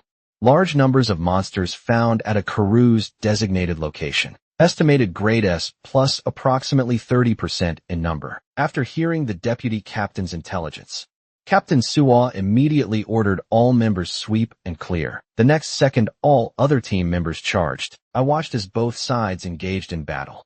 I was amazed watching all this. Whether it was intelligence gathering or combat strength against monsters, these people were all first-class official team members. I suddenly wanted to join them in battle. After getting the captain's permission, I immediately entered combat mode. I kicked toward a monster. One kick shattered the monster. After I dealt with the monster in front of me, I suddenly noticed something seemed wrong on the other side. I heard the deputy captain shout, "Watch out for that one, there's a powerful monster mixed in among them." I made a quick decision and used my fusion technique again. Shimmering slash. When the monster realized the danger, it was too late to dodge. It was instantly cut in half by me. Takero looked back at me in surprise. The deputy captain also cast an approving look. "Not bad, kid." As for Captain Swole, he simply swung his sword lightly a few times, instantly eliminating the remaining monsters. I see this as the talent that Midori favors at night. Everyone temporarily rested in a nice shelter. "How is it, Takero?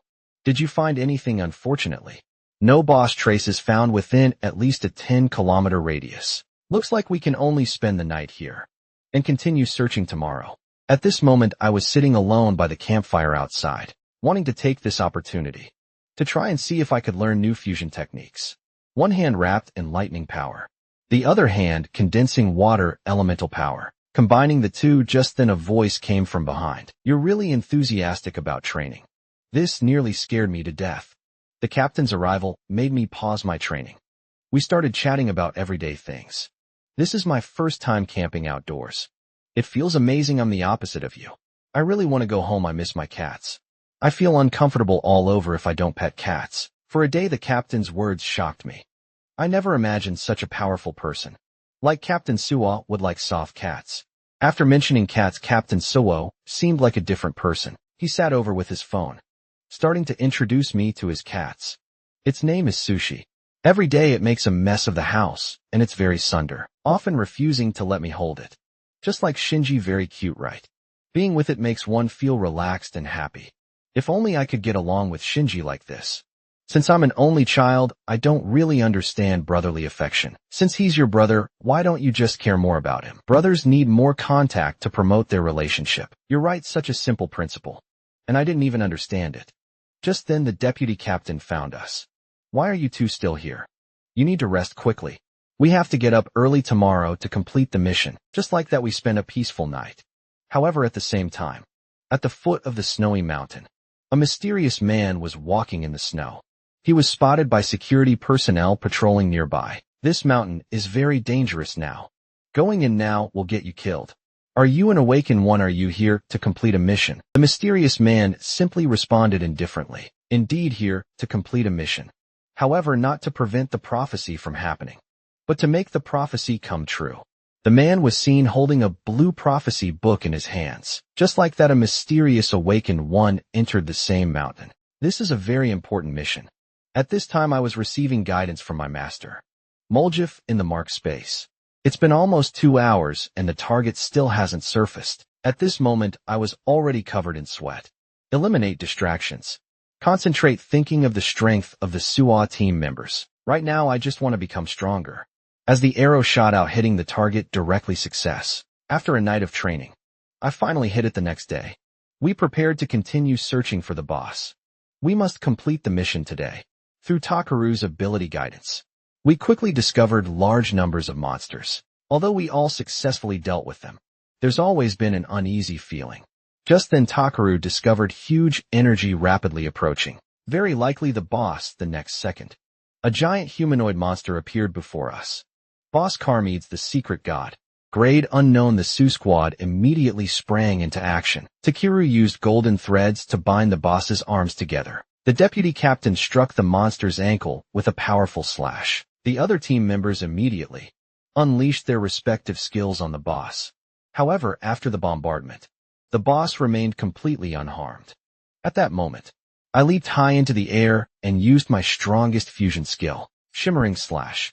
What was hard for me to believe was my attack had no effect whatsoever, and what awaited me was the boss's fierce strike. Takeru asked Minato, "Are you okay?" I replied, "The boss is too strong. I almost died just now. Everyone stand back. Leave this to me." Seeing this, everyone retreated. Takeru quickly dragged me away from the battlefield. Only Captain Suo remained, standing alone before the boss. The boss raised both long swords and swung them fiercely at Captain Suo. After the dust settled, Captain Suo stood unharmed, looking coldly at his opponent. "You are indeed strong, but unfortunately you've encountered me with that."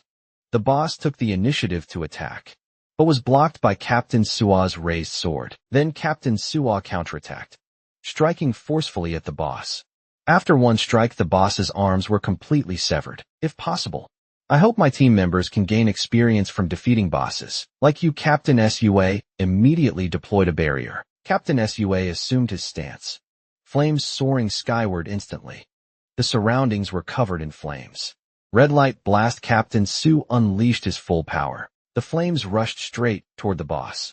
The boss was thus sliced in half. I watched this scene in shock. This looks like my flame sword, but much stronger than mine. Is this Captain Suo's true power?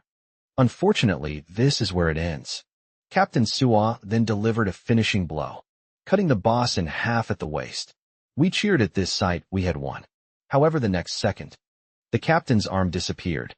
What's happening? Turning to look behind, I saw a circular hole appear in the barrier, and a hole of the same size appeared in Takeru's chest. I watched this scene in terror. The other team members were also attacked and fell one by one. What on earth is happening? I rushed forward to help the falling Takeru. But seeing this, he cursed, "You fool," using his last strength to push me away. The next second, the unknown attack pierced through Takeru again. How could this happen, damn it? My radar shows no reaction at all, Captain. The enemy's position is. Takeru slowly fell. His body gradually grew cold, blood staining the snow red. However, the attacks didn't stop. More teammates fell. Bastard. How could this happen? Everyone get down. Find cover. This is a skill attack.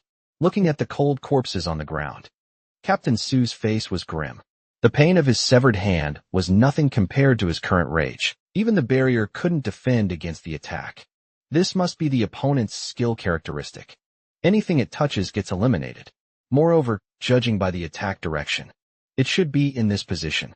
However, right after Captain Su left, the boss that had been cut in half actually regenerated. The vice captain saw this and immediately pulled himself together. "I'll handle this guy," but at this moment, I knelt on the ground with no will to fight, looking at my fallen comrades before me. "The apothecary Sovereign Warrington, could you please heal everyone? I'm sorry, no matter what skill, it's impossible to revive the dead. Please, there must be a way." Rikiru saw my current state. I was unable to continue fighting. "Leave the rest to me, Minato." The next second, Reichu took over my body. My aura instantly changed. On Captain Sua's side, he was sprinting toward a direction. Takeru's radar coverage was a 3-kilometer radius. That means the enemy is outside this range. And my arm and Takeru's body were hit by the same attack simultaneously, which means the enemy is on the same straight line. At full acceleration, Captain Suo soon spotted the target not far away. A mysterious man stood quietly in the snow, with his hands in his pockets. Seeing the man, Captain Suo thought of his fallen teammates. "I will never forgive you." Red light blast. A massive flame rushed straight at the mysterious man. A black orb appeared. Both the slash and flames were actually eliminated. I didn't expect you to find me so quickly. Truly worthy of being the strongest. Captain Zolo, if your left arm were still there, that would really be troublesome. Now just die, the man said, as all the dark orbs around him burst forth, rushing straight at Captain Suo. Captain Suo swung his sword upward, forcefully sending the snow on the ground flying high, blocking the man's view the next second. He appeared behind the man. You're the one who should die. Then he swung down fiercely at the man's neck. However, unexpectedly, not only did his sword break, but his body was also hit by the opponent's dark orb. Captain Suo, you were too careless. It seems I'm one step closer to success. He felt in pain and fell to his knees cursing. Damn it, he attacked the man again. But the man kicked Captain Suo's wound. How boring is that? So the next second, Captain Suo struck the man's chest directly with his sword hilt. You sniped us earlier, but stopped attacking after just a few shots. A skill that can eliminate almost everything. It can't be fired limitlessly. You must also need to consume a lot of energy. Do you really think so? Even if you guessed right, your disadvantage won't change disadvantage. We of the Suo team have never feared being at a disadvantage. We only get stronger in battle. Then Captain Suo ignited blazing flames. The arm that was constantly bleeding was cauterized to stop the bleeding. Imperial Crimson Dragon self-destructive flame blast. Don't underestimate our Suo team. You're planning to burn your life force. Then come on, the scene shifts back to the boss. The ancestors in the marked space took over my body. The vice captain was surprised to notice that the aura around me suddenly changed. He seemed to sense something. I slowly stood up, quietly looking into the distance. The enemy is over there. Then I flew past the vice captain at high speed with just one strike. I kicked the newly revived boss to pieces. At this moment, it was Aileron controlling my body. The vice captain and other teammates looked at me in disbelief, but I paid them no attention, walking straight toward the distance. How dare you bully our disciple? Leave the rest to us on the other battlefield. Both sides were engaged in fierce combat. Captain Suo raised his sword, using his sword technique. Flames of fury against the man. Several flame sword energies flew out. The man quickly crouched to dodge the sword. Energy flew over his head, striking the stone pillar behind. This is troublesome. Even if I use dark orbs to eliminate the flame slashes, the moment they pass through, the flame slashes will regenerate. Then I can only fight desperately. The next moment the man threw out 2 dark orbs. Captain Suo quickly dodged to the side while advancing forward. Got you. Captain Suo caught the man's opening and cut off his right hand with one strike. It seems the tide has turned. The man didn't feel pain, but laughed instead. Is that so? Do you really think that? He then kicked Captain Suo's wound heavily. Blood splattered. The pain from the wound almost made Captain Suo faint. Do you still think the tide has turned? Don't forget you have a bloody hole in your stomach. Sacrificing one arm doesn't greatly affect my strategy. So you failed actually.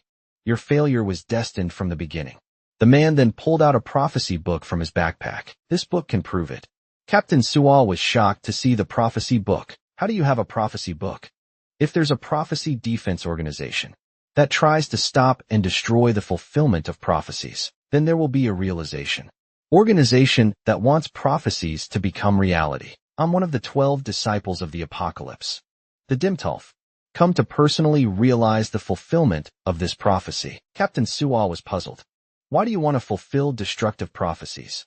Would you give up trying to stop this prophecy if I told you? Just as TLF let his guard down, Captain Su suddenly burst forth, delivering a fatal strike at TLF. The sword light sliced across Taft's neck, blood continuously spurting out. Captain Sua looked at his opponent and said, "It seems I've won." However, the fatally wounded TLF laughed. "Let's end the game here." He then pulled out a bottle from his pocket. The moment the bottle was opened, a massive light enveloped TLF. The blinding golden light prevented Captain Sua from seeing what was happening, but in the next moment a fist came flying at him. Captain Sua was knocked flying. TLF stood before him completely unharmed. Even his severed and burned right arm had recovered. How is this possible? This is an artifact. An important treasure left from the Tower era. If my opponent wasn't you, I really wouldn't want to use it. TLF attacked Captain Sua again. Captain Suo quickly swung his sword to block. However, for the fully recovered TLF, such attacks were completely useless. TLF frantically punched Captain Suwa. This ends here. He then kicked Captain Suwa's wound heavily again. Blood splattered everywhere. Captain Suwa completely lost the ability to resist lying in the snow. Have you finally fallen? No. I can't fall yet, not yet. I haven't yet. My family. My cute brother Shinji, and that narcissistic Midori, and my best companions. I still have many important things left unfinished. And my most beloved Sushi. I want to entrust him to my most beloved brother's care. I haven't done that yet. I can't fall yet. Captain Suwa gritted his teeth and used his last strength to ignite the flame of life. However, the next second brought only despair. His sword-wielding right hand was pierced by a dark orb. He didn't even have a chance to resist. Farewell, Captain Suwa. Just as TLF was about to launch his attack, the ice mountain behind suddenly split in half. Countless ice blocks and debris flew everywhere. A figure emerged from within. You're the one who made our disciple cry. Aren't you? Use your life to apologize to him. I walked toward Tolf step by step with incomparable presence. He looked at me in surprise. The boy before me gives me a very bad feeling. Then I can only choose the optimal solution. Don't move. If you move again, I'll kill Captain Suwa. But before he finished speaking, Taft's arm was severed by me. He looked at this scene in disbelief. I clearly never took my eyes off him yet. My arm was severed too fast. I didn't even have a chance to react. The long sword I just used has bent and deformed. Ordinary weapons won't work after all. The alchemist Killick sighed. Your power is too astonishing. He slowly extended his hand, energy radiating around him. The supreme alchemy Trismegistus. A mercury tornado appeared before us. Various weapons were generated from within. I'll provide your weapons. Go ahead and fight to your heart's content. During this time, Paul's arm had already regenerated. Reichu Ro was surprised to see this. Militia said, that's reversal. I don't think modern awakeners can use skills of this level. He probably used the artifact's power. It automatically heals you, either until the time limit runs out, or until you use the skill a certain number of times. The next second, an arrow hit Tulf right in the forehead. However, the wound visibly healed. It seems it's true that arrow was Mulcifa's test. So what's the countermeasure? Molestius coldly said, keep killing. He'll die eventually. TLF was somewhat afraid now, quickly using dark orbs to form a wall in front of himself. But I paid no attention, drawing my bow again. The arrows passed through the gaps in the dark orbs. One hit the right, the other two hit the chest. All three hit, so powerful with gaps. Of this size I could hit them with my eyes closed. Toph's wounds healed again. Damn it, he then controlled the dark orbs to attack me. At this moment, Takwong immediately took over my body, dodging the attacks with just a few sidesteps. Takwong used superior footwork to instantly reach Tolf. I grabbed his right hand, kicked toward his chin, then pulled his about-to-fall body back, punching him hard in the face. Then came countless punches. Your skill can eliminate objects on contact. It's a good long-range firing ability. Too bad it's too slow, very easy to dodge. He then struck his chest forcefully. Tolf was sent flying heavily. Aileron looked at the flying direction. That's probably the 100th death. I didn't pay attention to Tolf walking to Captain Suwa. Captain Suwa looked at me puzzled. Are you Minato Kanagi? The apothecary's sovereign warranty simply replied no, then extended her hand using life stasis on Captain Suwa. Golden energy enveloped his body. We are the first awakeners. Later generations call us the progenitors. Ancient souls dwelling within Minato Kanagi's body. The enemy isn't dealt with yet. So I'll leave first. Then she disappeared. The knocked away TLF had recovered again, but mentally and physically shaken. He had lost his composure. That boy is simply a monster. I need to think carefully about what to do. Before Tolf could react, a spear struck his heart directly, piercing through his entire body. Kulkis showed no mercy, opening with his ultimate technique, the Azure Death Spear. Tolf's agonized screams echoed through heaven and earth. He didn't even have time to think. Kulkis asked the apothecary's sovereign, if the spear stays in his heart like this, will he keep dying? But the answer was no. Tolf's body automatically separated the spear before he could steady himself. The next wave of attacks came. I continued attacking him. If I tear him into pieces, I wonder which part he'll regenerate from. The answer came quickly. Only a severed hand remained of TLF. As he began regenerating soon, he was completely restored. The moment he recovered, Tolf immediately ran toward the distance. This guy isn't human at all. I just need to kill Captain SWO and then flee immediately. However, when he returned to the previous location, he was shocked before Captain SWO. I sat there holding a broken sword. You're a bit slow, I then stood up. Let's continue, then I swung my sword at him. A sword net instantly formed. Rushing straight at Tolf couldn't react in time, and was cut into countless pieces by the sword net. This was the first time he felt despair. Tolf had dedicated his life to the fulfillment of prophecy, but this time he might really die? Like being targeted by a massive shark with no escape. How long had it been since Tolf felt such terror? Fear arose in his heart, but his hand still reached into his backpack. He pulled out a bottle filled with golden powder. Raichiro immediately swung out a sword beam, directly severing the arm holding the bottle. But it was still too late. The golden powder from the bottle scattered in the air with the wind. Artifact Sand Cage of Time. A massive cage trapped me within. At this moment Tolf's regeneration time had just ended. Seeing me trapped, he was extremely excited. Great Eye almost died. He didn't care that his severed hand couldn't recover. Obviously this artifact's function is imprisonment. This seems troublesome, rest assured inside. Even my dark orbs can't destroy this cage. The outcome is decided as long as I deal with Captain Suwa. I'll win. Ryukiro at this moment paid him no attention, calling to the rear, hey. You can see clearly, right? Makoto Suwa. At this moment Captain Saw, behind him, had already stood up. Hearing this, Tolf broke into a cold sweat. Turning to look behind, let's continue. Round 2 time goes to young Makoto Suzuki's childhood Midori side. It's truly unbelievable in swordsmanship alone. No matter what I do, I can't win. You might be a genius like me, but you also need to find a master suited to yourself. So Makoto Suwa followed Midori's advice, searching everywhere for a master who could teach him. However, without exception, all ended in failure. Sorry. I can't match you, you've already surpassed me. Go find another master, you've made me recognize my own insignificance. Once again, each master gave up the idea of making Makoto Suwa stronger. After just 1 month, until one day Makoto Suwa met a man. He said, I know the strongest swordsman. It's my sister Ichika Hinoki. So I became her disciple, dedicating myself to studying swordsmanship. Master, what is this sword technique? Makoto Suwa held an ancient manual and asked Ichika Hinoki. The book clearly read Sublime Perfection, a non-physical combat technique. This sword technique has been lost. I can't do it either. It's said to be the unique technique of the founding master, Raichiro Hinoki. Makoto Suwa gazed seriously at the portrait in the book, slowly reciting founding master Raichiro Hinoki. Days passed one by one, well then Makoto. After 3 years of study, I have nothing more to teach you. Ichika Hinoki said solemnly. I entrust the Hinoki style sword technique to you. I hope you can develop it further. Master, how should I become stronger in the future? Ichika Hinoki sighed lightly.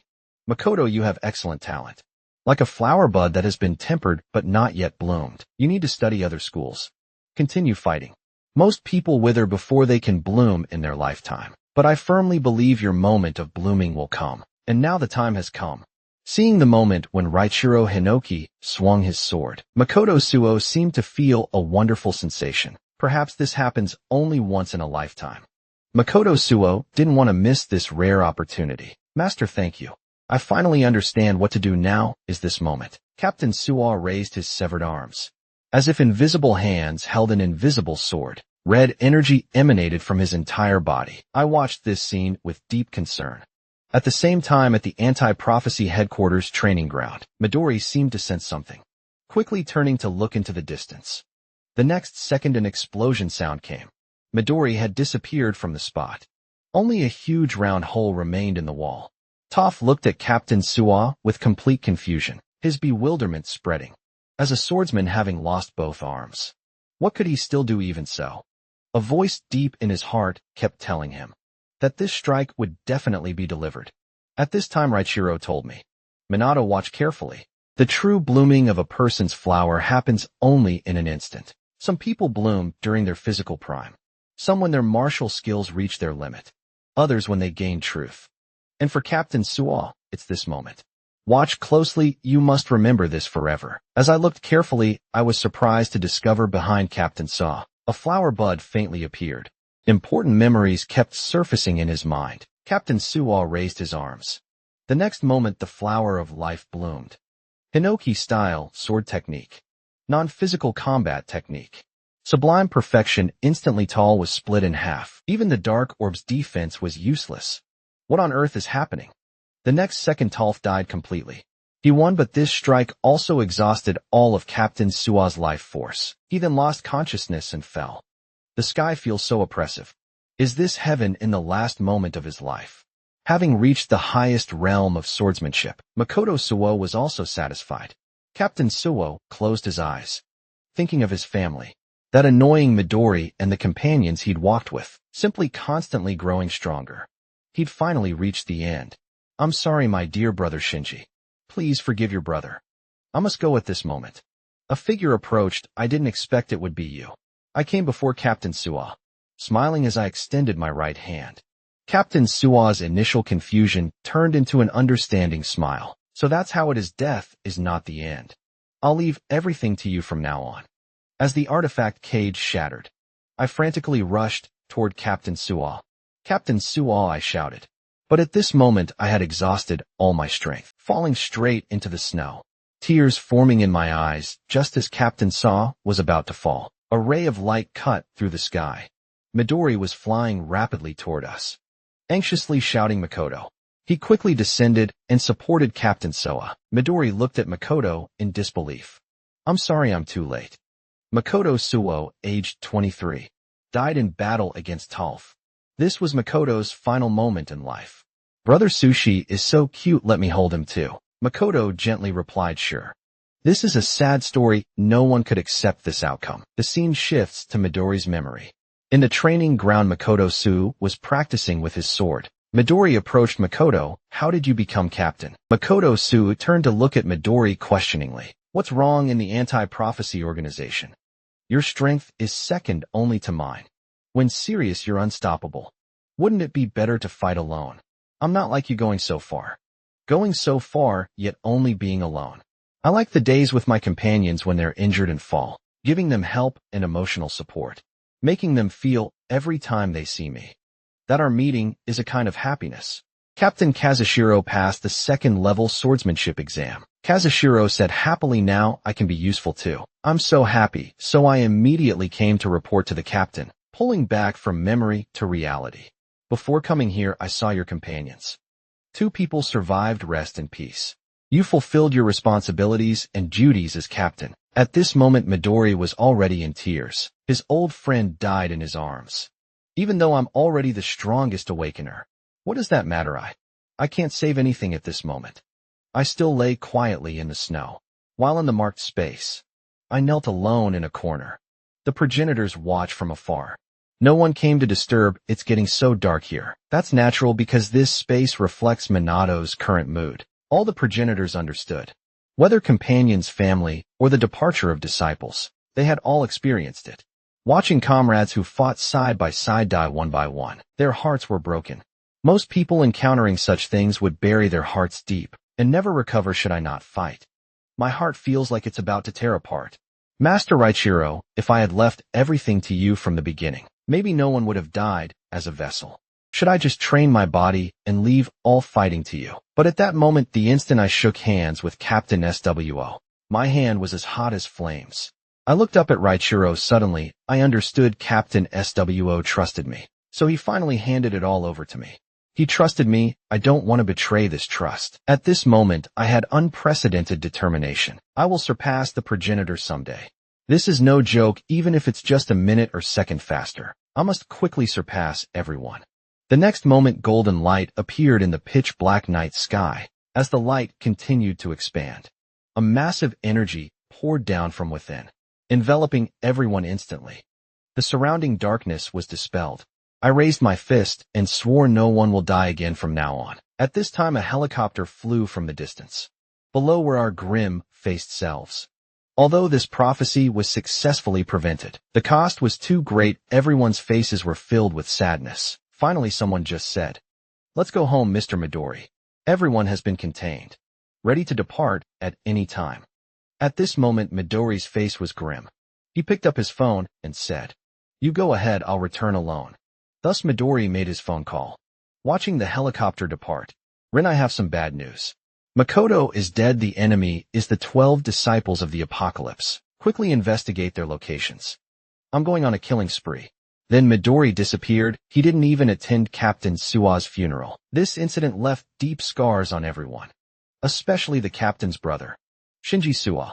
He remained motionless before his brother's portrait for a very, very long time. The day after the funeral, I met him. His face had already lost its former innocence, as if he had grown up all at once. He held his brother's belongings and a cute fat cat. You must be Sushi, just as cute as the captain said. Shinji was a bit surprised to hear my words. Even you know about the cat my brother raised. Why am I the only one who knew nothing until just now? When I went to clean up my brother's room, I realized how much my brother loved this cat. Seeing his favorite books, his favorite clothes, his favorite food, and his sticky notes recording every Suwa team member's growth. I used to think my brother never cared about my growth, until I saw his diary. The first page read, "Diary entrusted to Shinji." The contents weren't particularly special, mostly about daily training and missions. However, at the end of each diary entry, he would add a sentence. January 12th, the weather suddenly turned cold. Did Shinji wear enough clothes? March 7th, Shinji passed the qualification exam. So happy. May 17th. Shinji doesn't seem to get along well with his companions. What should I do? July 19th. The watermelon you brought was delicious. I wish Shinji could taste it too. October 1st. Shinji was assigned to an unknown level reconnaissance mission. I believe you'll return safely. Faintly, I seem to see my brother sitting there, writing his overflowing love for his brother. But now it's empty. Seeing this, Shinji painfully collapsed to the ground. Tears flowed uncontrollably. Why is it all about me? I'm sorry, brother. Seeing Shinji like this, I comforted him. The captain once told me he was very worried about his brother. If possible, he hoped they could get along like he did with Sushi. At this moment, Shinji's heart quietly changed. I want to become stronger. Much stronger. Let brother in heaven see you don't need to worry about me anymore. So Shinji and I went to the mountains to find Captain Sua's master, Ichika Hinoki. Upon learning that her disciple had died in battle, Ichika Hinoki's heart shattered. The world seemed to stop, but the next second, she returned to her cold expression.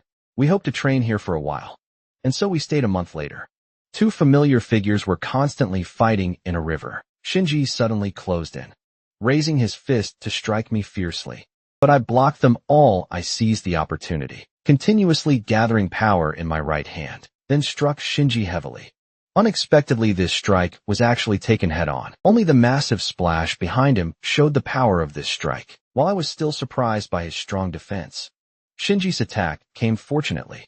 I reacted in time. My left hand grabbed his incoming right hand. Using his force against him, I directly threw Shinji into the air. However, Shinji could maintain balance even when his body was off balance, naturally kicking at me fiercely with his feet. Luckily, I kept something in reserve. I raised my right hand, blocking the attack. Then I quickly jumped up, preparing to deliver the final kick. At this moment, a shout came. That's enough. Hearing the voice, we immediately separated, standing straight on the water surface, ready to receive Ichika Hinoki's evaluation. Both of you did very well, especially Shinji. A month ago when you came here, you were no match for Minato at all. Now you're fighting evenly. Great progress. She then used her foot to pick up a wooden stick from the ground. Next, let me show you my swordsmanship. As an astonishing aura rose from her entire body, she slowly walked toward us. Let's begin. Then late at night, in El City of E Country, a man leisurely strolled down the street. When he entered a small alley, he stopped. This was none other than Kido, one of the 12 disciples. Kido looked at the person blocking his path and spoke. You finally found me, Mr. Midori. At this moment, Midori had lost his usual smile. Tell me the locations of your other companions and your organization's headquarters. Say one more word of nonsense, and you die. However, the opponent didn't seem to intend to cooperate, taking out weapons and preparing for battle. I really want to test how big the gap is between me and you. Seeing this, Midori's energy flared around him. Then go die? The originally quiet and tidy alley suddenly emitted blue light, accompanied by the splashing of blood. Afterwards, only Midori walked out alone, coming before the waiting team members. Target has been eliminated. This is the prophecy book from his body. After saying this, he turned and left. 5 books of the Apocalypse prophecy books have now been collected. 7 people remain. The scene shifts to the Prophecy Organization's top secret meeting place. An old grandmother is grinding tea leaves. This person is the commander of the anti-prophecy organization. Her name is Io at this moment. Two commander assistants, Tenjin Shinomen and Shiki Kitamori, suddenly came to visit, placing 5 books in front of the commander. These are the 5 prophecy books that Midori obtained from the 12 disciples of the apocalypse. This should have originally been 1 volume, but they divided it into 12 books. Midori is currently pursuing the remaining 7 books. The commander picked up one of the books and flipped through it, eliminating enemies. And collecting prophecy books is not a problem in itself, but his behavior is too autocratic. Did Makoto Suwa's death hit him that hard? Shiki inquired. Then how should we handle this? The commander smiled slightly. Don't worry about him for now. No matter what we say, he won't listen right now. When he returns, have that child come to me for tea. Now that the sewer unit has been disbanded, we need to fill that team's vacancy. Shiki Tenjin, you two are responsible for creating a new team. At this moment, somewhere in the imperial capital, a massive demon army was gathering.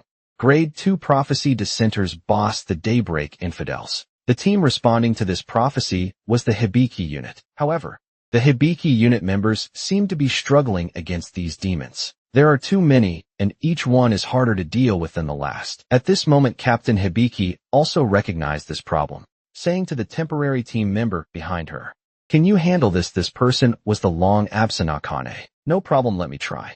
She gently raised her hand.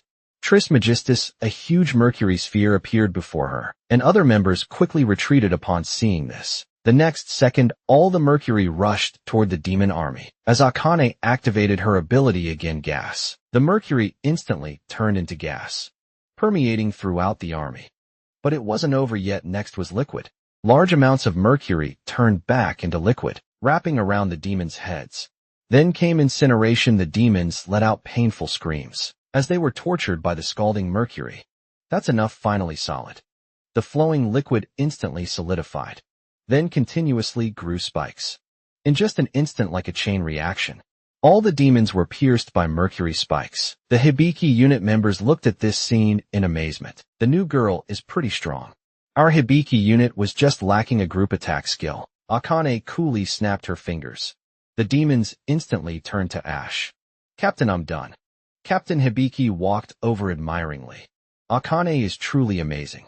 It would be such a waste for you to just be a temporary member. After your training ends, would you consider joining my team?" Akane said happily. "I'm so glad to have your recognition." Hearing this, everyone thought the team was about to gain a lovely new companion. Captain Hibiki also smiled foolishly. "If Akane joins, I'll be able to coast from now on." However, after Akane left, she immediately called Minato. "I've now completely mastered the 3 states of matter. Hurry and send me the materials for the next course." At this time, I was eating breakfast while playing with sushi. Kilik in the marked space learned that Akane had mastered the 3 states of matter and successfully completed the 7th course. Feeling very pleased, so he happily took out the 8th course book from the bookshelf behind him. While waiting, Akane suddenly asked, "What course is that guy Hikitaro completed?" At the same time in Q Prefecture, a Grade 2 prophecy was occurring. Grade 2 prophecy, dirt-eating mythical creature boss Voracious Sphinx. However, the next second, it was kicked to pieces by someone. 8th course flash kick. Beak stab successfully mastered. Captain of the Todoroki unit. Kichiro Todoroki saw the boss defeated and excitedly said, "Excellent work, Hikitaro. Please be sure to join our team." Hikitaro seemed very popular in this team, but he appeared to be hesitating about which team to choose. Meanwhile, when Akane received the 8th course materials, she was extremely excited. "I won't lose to any of you. By the way, Minato, do you know about the rumor of creating a brand new unit? To fill the vacancy of the sewer unit, they need to create a new team, and the captain will be selected from members who have achieved significant results." Hearing this, I didn't think much of it. This doesn't seem to have anything to do with me, however. Akane's next words made my jaw drop. I discussed it with Hikitaro before. We want to create a team together called the Kanagi unit, with Captain Minato Kanagi. Kanagi unit, what are you talking about? Hearing Akane's proposal, my jaw dropped. Why would you ask me? Akane said. I joined the anti-prophecy organization with a cherished wish to eliminate all prophecy disasters in this world. I will never allow past tragedies to happen again, so I must join such a team. A captain not only needs powerful strength, but also the ability to help team members grow stronger together. I think you have that qualification. Otherwise, I'll be recruited by Captain Hibiki. Think about it carefully after hanging up. I sat alone on a rock thinking. Shinji curiously looked over. What's that guy doing? Shinji explained the whole situation. After seeing this captain, wouldn't it be good to become such a person? I also think that guy is quite suitable. However, I was still very conflicted at this moment. Not knowing if I had the ability to become a captain, Molestias in the marked space turned to look behind him. Won't anyone come out and give some advice? However, a group of martial artists were also blank about such matters. What should we say for martial arts training? I've already given my all. I have no experience with leadership either. I don't know what to do at all. Molestias looked helpless and sighed. What an unreliable group of masters. Speaking of which, you are too. At this time, Richiro turned and shouted behind him. Isn't this supposed to be your specialty? Come out and give the kid some advice. Mover of hosts Ryan, a progenitor holding bamboo scrolls and a brush, walked out from behind. It's not time yet. And there's already a very suitable candidate on the scene. Back outside while I was still conflicted. A wooden stick was thrust straight into the boulder beneath me. It was Ichika Hinoki who saw me like this. With a look of concern in her eyes, she slowly walked toward me. If you're still troubled, then come train. Focus on practicing your footwork. Hearing this, I quickly grabbed my wooden sword and jumped down, then activated my footwork technique. Ripple travel, standing steadily on the water surface. Very good, you've mastered it quickly. How did you do it generally? Even a genius would need half a year to reach this level. However, she didn't know that I was a cheater.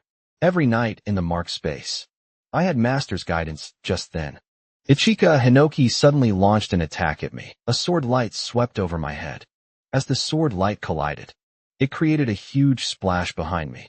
When fighting, don't think about unnecessary things or you'll die miserably. I immediately assumed a battle stance, not daring to relax at all. In the marked space, Reichu seriously watched what was happening outside. Is she the suitable candidate? Molestias responded, among modern awakened ones. She's already quite powerful, worthy of being your descendant. I don't have children, it should be from my brother's lineage. She is the legitimate successor of my school in this generation. Ichika Hinoki then used Hinoki-style sword technique. Snake crawl, a purple sword light like a crawling snake attacked me. I narrowly dodged it. Master Ichika, you do this for real? Immediately after, Ichika Hinoki launched another attack.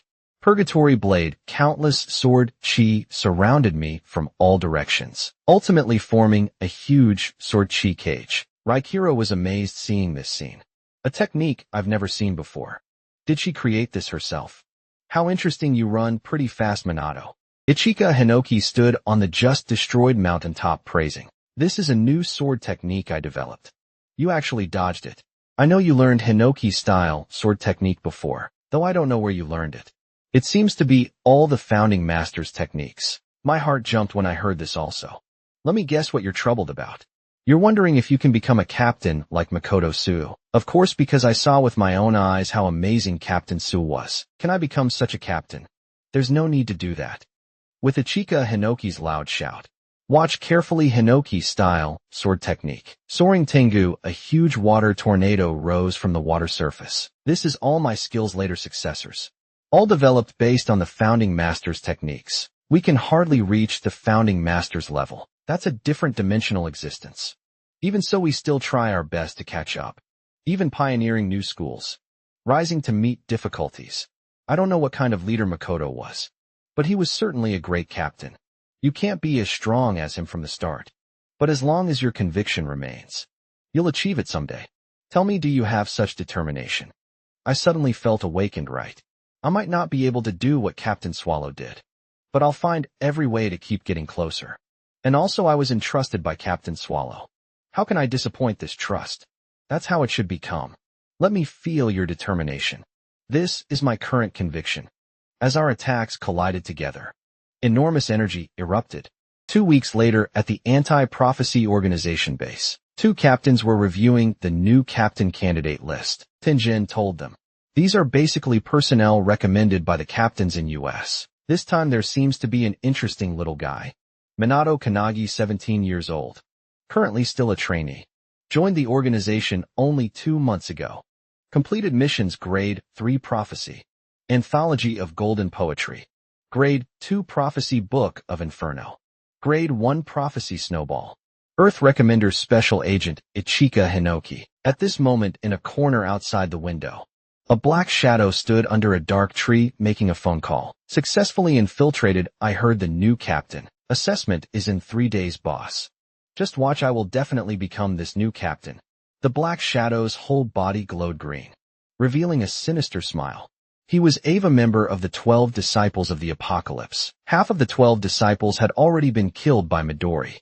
To get revenge, Ava, one of the 12 disciples, used his unique skill, Aminojaku, to transform into killed targets and replace them, successfully infiltrating the anti-prophecy organization. His purpose was to stand out in this selection, become the new captain, and thus collapse the anti-prophecy organization from within. Midori Ichihara, although defeating you, this monster is impossible. What we can do is collapse the anti-prophecy organization from the inside and make that prophecy come true. 3 days later, at the anti-prophecy organization's large training ground, new captain candidates and their recommenders gathered here. However, only my recommender, Ichika Hinoki, was still absent. The person in charge this time was Tenjin Shinomen. He introduced the captain. Selection begins now. The exam consists of 4 parts, scored according to each part's results. First place gets 3 points. Second place gets 2 points. Third place gets 1 point. Other rankings don't count. Finally, the one with the highest overall score becomes the captain of the new unit. Everyone must give their all. Take it seriously and work hard. Yes, sir. The 8 contestants and their recommenders behind them responded in unison. So this is the new captain selection. It feels like countless eyes are watching. I feel uncomfortable all over. That person is the newcomer that Midori brought back. Right? Something feels strange about him, said Haruki Koki of Yaguruma unit. Wanting to become captain after joining only 2 months ago is ridiculous, said Saishiro Asahina of Yorusuya unit. Doesn't that mean he's still a trainee now? That's amazing, said Kuramitsu Nobe of Yeshima unit. What kind of person could rank here after just 2 months? Said Soa Hiseiji of Makabe unit. He survived a grade 1. He survived a grade 1 prophecy, and his recommender is Ichika Hinoki. Very interesting, said Isuke Sakazaki of Tsuruzaki unit. I heard he also guides his peers, said Unshikami of Todoroki unit. So he's Akane's instructor. Seems hard to get along with, thought Kanemai Ryo of Hibiki unit. I stood there nervously. Why do all the others have captains with them, while behind me is empty? I just received a message from Master Ichika. Just 2 simple lines. One said she overslept, and the other said if I got eliminated before she arrived, she'd throw me into a volcano. Thinking of that inhuman training method, I still feel scared remembering it. Master Ichika would definitely do what she says, at least until she arrives. I definitely can't be eliminated early. Then the exam officially begins. At the same time, on the other side, Shinji was running quickly through the forest, with someone standing on his back. The overslept Master Ichika faster, or will miss Minato's competition? Is this also part of training? If we're in a hurry, your speed should be faster than mine, right? Stop dawdling, you know. That's your future captain. Back at the training ground, the first magic power test had already begun. As I activated my magic power, everyone was amazed by my massive magical energy. Magic power test Minato Kanagi. First place. Even the measuring device couldn't withstand his magic power. Saishiro Asahina of Eurosia unit exclaimed in amazement. His magic power ranked 5th. Isuki confidently adjusted his glasses. What a surprise, he's a specialty. Isuki ranked 3rd. Kuromo nearby was puzzled by this term. Kuromo of Yeshima unit ranked 2nd. A specialty is when someone occasionally has either physical ability or magic power that's exceptionally outstanding. A super genius, someone like him, is N. Except he's a genius in another aspect. N. Shikami of Todoroki unit. Magic power ranked 7th after the first test ended. The scoreboard appeared. Next was the second test. Hand-to-hand combat. Freely choose opponents. Both sides must agree. Whoever defeats the opponent gets 2 points. After hearing the rules, N immediately raised his hand. My chosen opponent is Minato Kanagi. They say among the official members, the strongest in hand-to-hand combat is Ian. When he was 2 years old, he happened to encounter demons coming out of a spatial rift. Just as the demon was about to pounce and suddenly awakened, they say it was a one-sided slaughter. At the time, his mother was covered in blood watching this scene in horror. A 2-year-old child sitting in a stroller crying. With demon corpses all below. Hibiki continued hand-to-hand combat is too advantageous for N. Kichiro said. What's wrong with recommending the strongest person from my unit? N has no magical talent, but his physical ability is the strongest among all awakened ones. Since joining until now, he's dedicated all his strength to combat training. No one can defeat him in bare-handed combat. N's captain enthusiastically introduced him. Would you stop flexing like that? It's so cringy, Captain Hibiki complained weakly. Both sides were ready, and the battle officially began. I heard you also instructed Hikitaro. Is that true? Hearing this, I was stunned for a moment. The ones who instructed Hikitaro were the masters behind me. I'm just a messenger, only occasionally giving small suggestions. I see some people give geniuses a few suggestions and think they're their teacher. Hikitaro is a genius like me. I believe he'll catch up to you soon. Yeah, I think so too. I couldn't help but feel happy the opponent cares about Hikitaro, and thought what a strange guy. Then N's hand bones underwent abnormal changes. Skill activated rip and tear. N's whole body gradually transformed into a beast, with electric currents flickering from his sharp fingers, just by using force with his feet. N instantly appeared in front of me. At the moment he was about to attack me, I crouched down in time to dodge the attack, while gripping my fist to counterattack. However, the next second, the attack just now actually caused an explosion behind me. Then N swung his left hand at me again. Under this fierce offensive, I could only passively defend and dodge. Just then, I saw the right timing and grabbed the opponent's attacking wrist. I activated my skill Kodo-style technique, arm twist directly, throwing the opponent flying and heavily crashing into the ground. The massive destructive force blasted a big hole in the ground. Using the reaction force, I brought him up high, and you're really amazing. However, the opponent was extremely angry after hearing this. Are you mocking me, you bastard? At this moment, N was furious. He forcefully shook off my hand, using the inertia to return to the ground, then immediately charged at me. You damn bastard. At this moment, looking at the aggressive opponent, I thought it seems brute force alone cannot defeat N. Then I can only try this. The next second, I stepped on a boulder behind me, and immediately used Eilerson's light-speed kick, instantly kicking toward N's abdomen. But it wasn't over yet. The moment I landed, I used Hakwang's signature technique, fist strike, kicking the same spot again with the skill spinning foot strike. N was sent flying by this combo. While being sent flying, N's mouth and eyes emitted dazzling light until he landed. N couldn't make any resistance and completely passed out. First hand-to-hand combat match winner, Minato Kanagi. Plus 2 points. The masters in the mark space felt very pleased. Kid, you used the skills well. Everyone found this scene hard to believe. I didn't expect this guy Minato to not only have superior magic power, but also overwhelm in physical ability. I originally thought this newcomer would automatically be eliminated. If left alone, now he's our biggest rival. Maybe he'll interfere with my plan. When In woke up and slightly opened his eyes. Who are you? It's you again. And couldn't believe the one healing him was me. You'd better not move now. The injury just now was quite serious. Minato Kanagi, what are you kidding about? Your magic power and physical ability are terrifyingly strong, and now you're telling me you're also a healer. Since that incident, I've been seriously learning skills in this area. I never want to see people around me die before my eyes again. Just then an explosion in the distance caught their attention, and just awakened was confused about the current situation. I told him that was the final battle of hand-to-hand combat. It turned out N had been unconscious for 5 minutes. During this time, the remaining people had paired up, and the battles almost started simultaneously. Haruki Koki of Yaguruma unit defeated Kane Mairio of Hibiki unit. Saishiro Asahina of Yorizuya unit defeated Kuromo Sanobe of Yoshima unit. These 2 matches ended quickly. The last one was the current match. Isuke Sakazaki of Surasaki unit versus Soa Hisaji of Makabe unit. They had been fighting for a long time. Soa Hisaji frantically punched at Isuke, but was resolved one by the opponent. Do you think you're amazing? All your stats are average. Just then Isuke was forcefully sent flying by Soa Hisaji. But you have no outstanding abilities. You're just a replaceable part, not suitable to be captain at all. Unfortunately, your image of a captain is different from mine, even if one of your abilities is outstanding. When encountering certain special scenarios, It's hard to lead your team members to safety. Comprehensive ability development allows for improvisation when accidents happen, even if it only increases the survival rate of all members by 1%. That's the kind of captain I want to be. Like Captain Suwa after a battle ends. The team's fate also reaches its end. Such things should not happen. My heart jumped when I heard this. Feeling very displeased, In was also angry. Scheming glasses, how dare you gossip here, Minato. Don't listen to his nonsense. Yeah, thank you.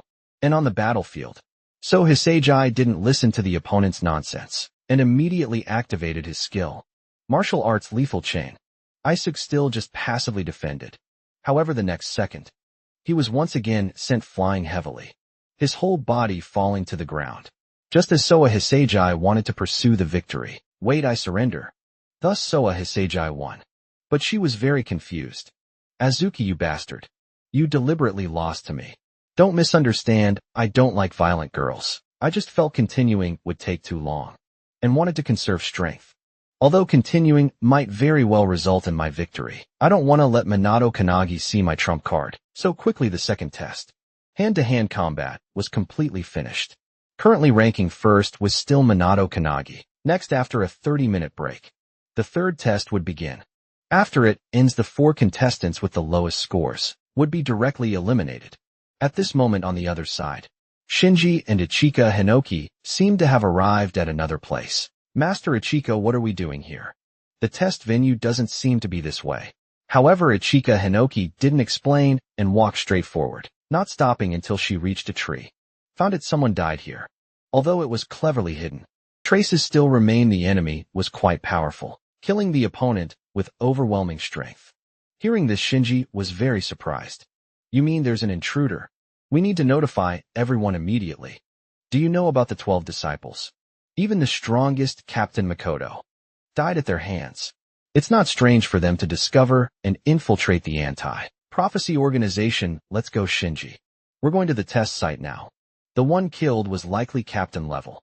I haven't received any death reports. And most likely the opponent is mixed in with those candidates. The people wanting revenge aren't just you and Midori. Back at the test site, everyone was adjusting their condition on the spot, preparing for the third test. I was having lunch with N on the side. Just then 2 familiar figures approached. Master Ichika and Shinji, seems like you're performing well. Ichika Hinoki's arrival immediately caught everyone's attention. Like Midori, she was one of the 5 special agents in the anti-prophecy organization. Ichika Hinoki called me aside alone. After some conversation, I couldn't believe what I heard. The 12 disciples have already infiltrated among us. Based on the scene analysis, the victim was at least captain level, and now everyone is present, which means someone here is an enemy in disguise. At this moment, Ichika Hinoki said something shocking. If we can't find the opponent, let's just kill them all, Master Ichika. The infiltrator is one of the 12 disciples, right? That means the opponent is a companion of the one who killed Captain Suwa. Recalling the previous tragedy, the flames of revenge ignited in my heart. I must find that guy. But how can we distinguish between real and fake at this moment? In the marked space, a heroic spirit was watching everything happening outside. This person was the detective progenitor Azul. If possible, I really want to go to the crime scene and look. However, such strange behavior would arouse the criminal's suspicion. Assuming the opponent has the same strength as TULF, if he launches a surprise attack, everyone present could be in mortal danger. So even if we go to the crime scene, we must wait until after the exam. Based on available information to avoid our detection, the opponent most likely acted during the month. We were in closed training in the mountains. Since that mountain was the awakening place of Hinoki style, sword technique, spiritual power was very chaotic, and the opponent's concealment ability was very strong. Only by approaching the crime scene could we sense some remaining traces. If the next test content is about combat ability, then let me probe and test. The break time finally ended and the third test began. However, unexpectedly, the test content was the most ordinary written exam. Everyone was in a separate booth. Some were happy, some were worried. The questions were all about prophecy rules. For a newcomer like me, I completely didn't understand. Is this the knowledge a captain must master? Despite thinking hard about the answers, I couldn't solve a single question until the exam ended. The total score rankings came out quickly. Those who advanced were Minato, Isuke, Kuromo Saishiro Minato. Congratulations. But I didn't expect you to get 0 points on the written test. Just like me, and that bookworm glasses actually got full marks. So annoying finally. I hope you can become the ultimate winner. Do you know the minimum number for each unit is 7 people, meaning besides the captain. You need to find 6 other members. So if you become captain, you can invite other candidates to join your team. By the way, if you need a teammate with the strongest physical techniques, you can prioritize considering me. I'm leaving first, good luck. At this time Azul suddenly appeared. Now let's go to the crime scene. However, I saw through his intentions. You already know who the killer is, right? How annoying, I am a detective. Everything requires evidence. Come watch how I corner you. 12 disciples, we can already determine that a spy has infiltrated this. Captain selection, a 12 disciple killed and replaced them. And as a detective progenitor, Azul seems to have already seen through the truth. So who exactly is the killer? Molestias couldn't help but ask. Through the information provided by Ichika Hinoki, I came to the crime scene. Looking at the traces left at the scene, it's roughly as I suspected. The perpetrator and victim can now be confirmed. We can also confirm that the opponent is indeed one of the 12 apostles. This place is filled with an aura, similar to the prophecy book carried by Tolf. Now we need to discuss how to catch them. Just then a gentle breeze passed by. I regained control of my body again. What's wrong, Azul? Where are you? The surroundings suddenly changed, and I found myself mysteriously in a strange space. At that moment, footsteps suddenly came from behind. I turned around to look. A blurry figure slowly came into view. An elderly woman radiating golden light walked toward me from the distance. Child over there, what are you investigating here? I looked at her puzzledly, not knowing who she was. But I could tell for certain that she was very strong. She said, I'm just an old woman passing through here. I told her that a murder had occurred here. The old woman was immediately somewhat surprised. She sensed the surrounding aura and confirmed that what I said was true. In our conversation, I told her about what had happened. We've already confirmed who the perpetrator is, but we can't expose him yet. The old woman asked puzzledly.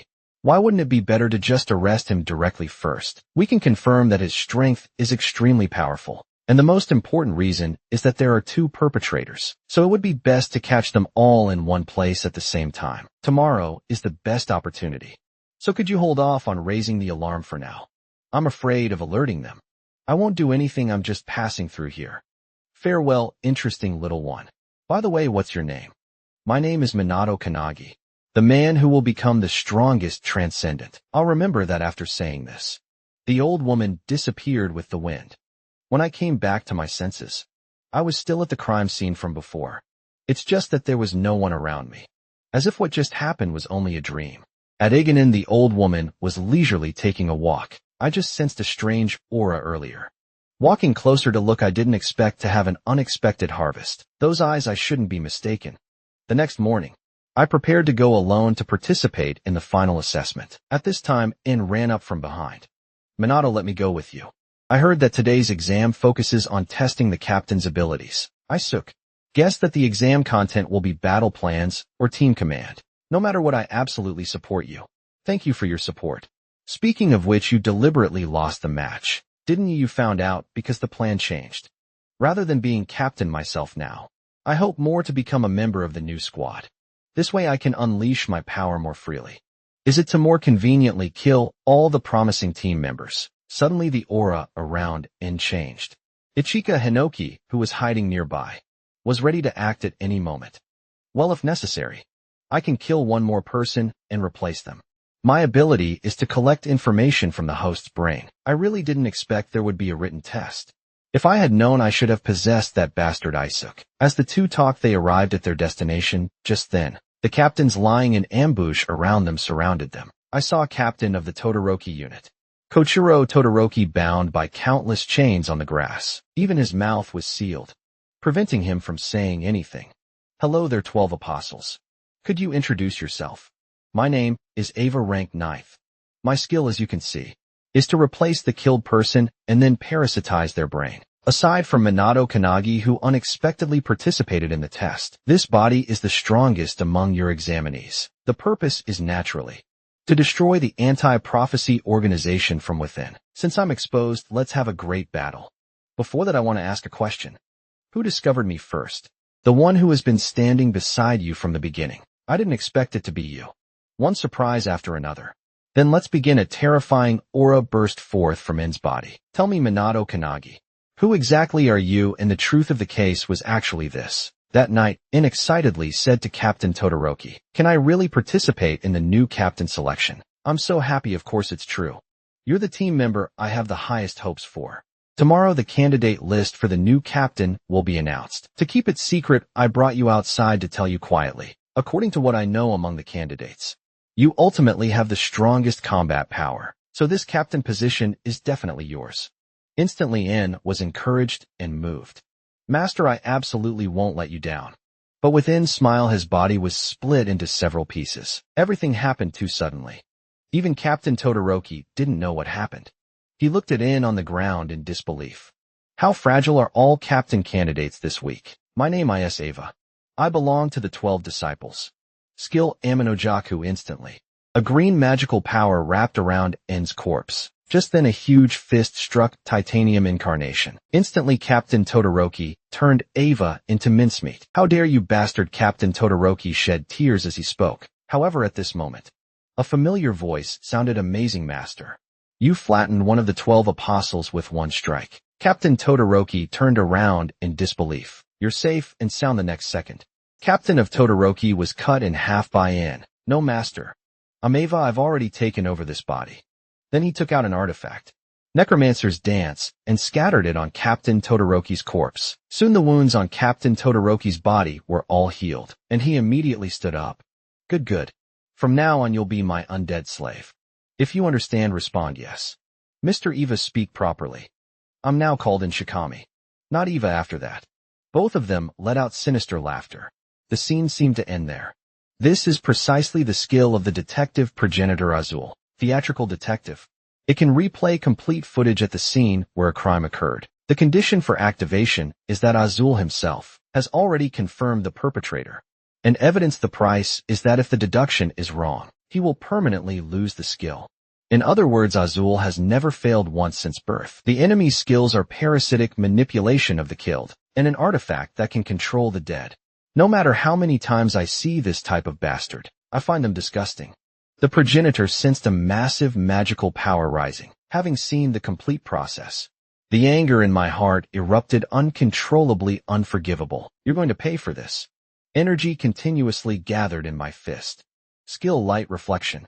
In just an instant I was in front of Ava. Then I raised my fist and swung it heavily toward the opponent. Fist strike, spinning punch.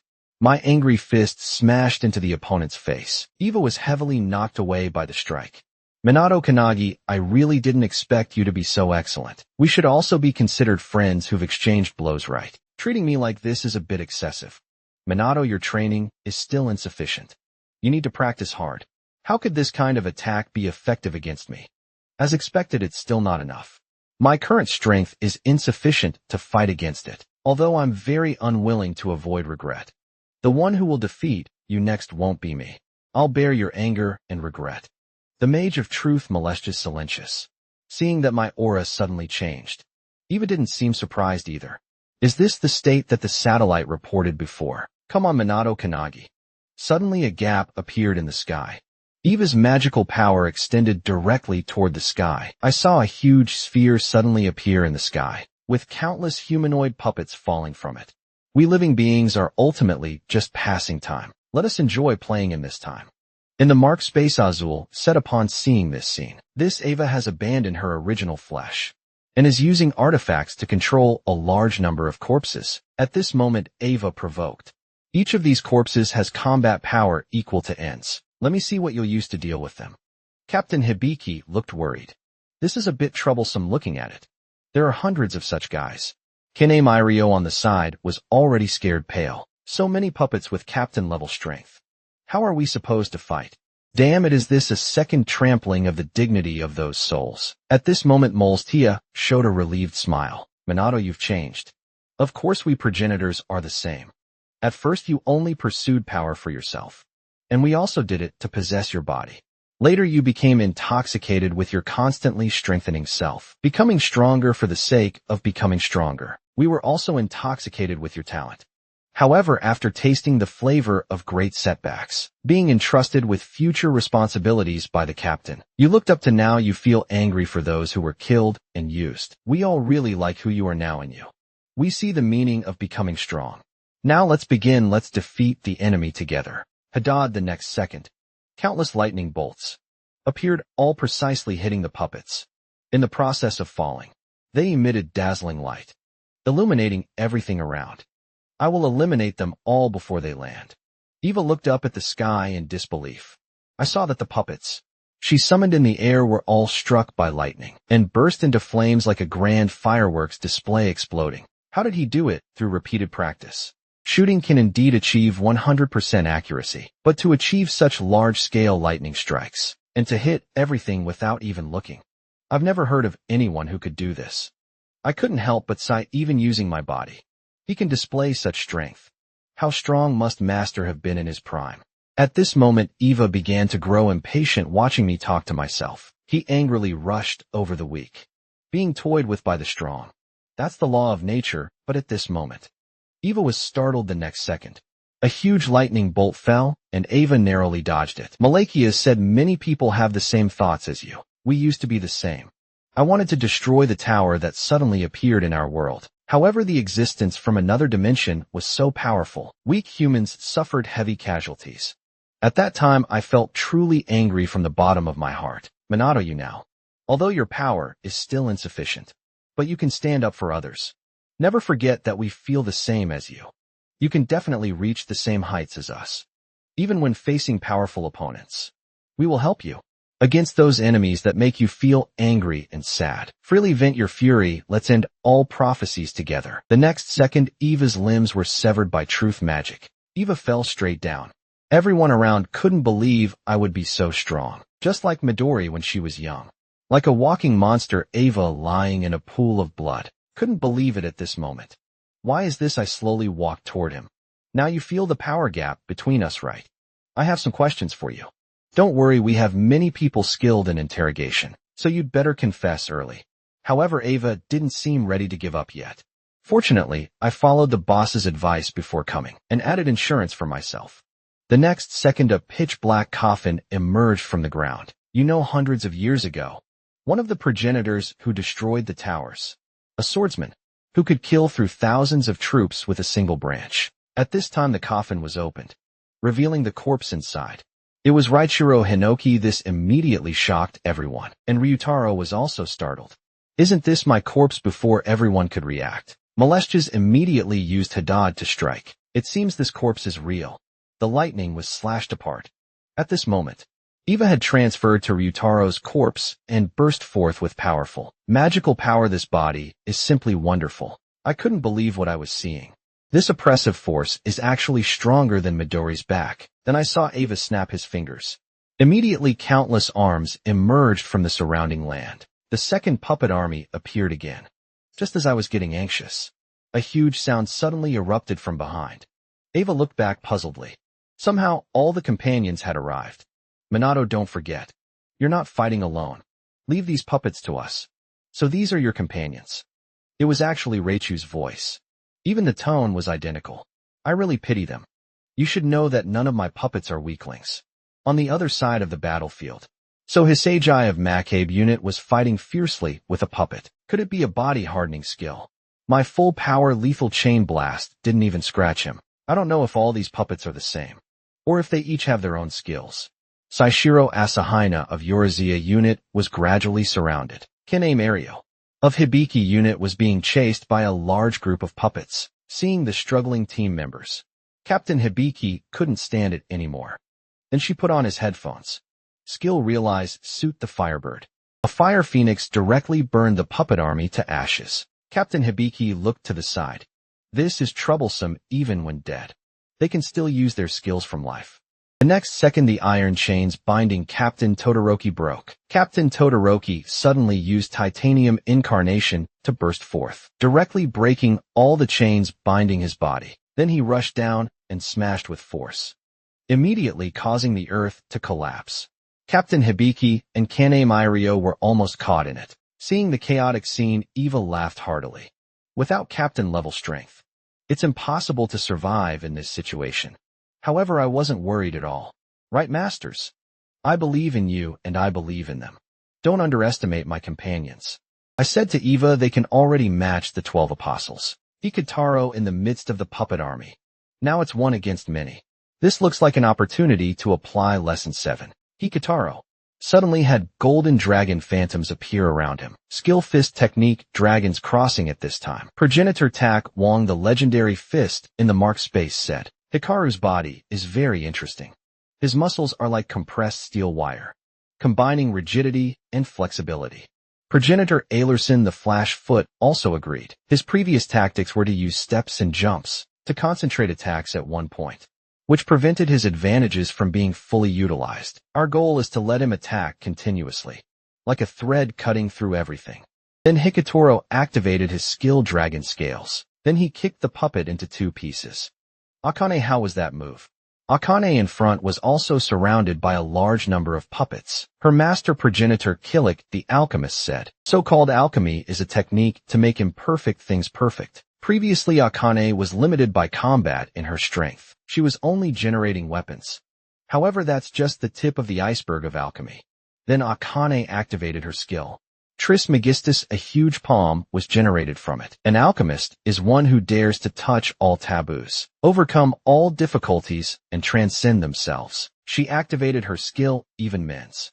It seemed like Lesson 8, creating imaginary creatures. The huge humanoid stone block eliminated the puppets on the ground, with just one step on Shinji's side. Raichiro, who had given him guidance, said although different, he's the same type as his brother. Both are geniuses, there's nothing to worry about. Then Shinji took his stance. Hinoki style, sword technique. Snake crawl, then used his skill. Marigold blast not far away. Ichika Hinoki watched this scene with great relief. Makoto would surely be happy to see this too. Below her was a pile of puppets she had just killed. Just then, a powerful flame tornado erupted in the center of the battlefield, with Mai and Ava's figures appearing within it. Is it starting the battle between Minato Kanagi and the 12 apostles? However, when Ichika Hinoki saw clearly the 2 people standing in the battlefield, that's the founding ancestor of Hinoki's sword style. Raichiro Hinoki, what's going on here? That's all from the previous episode.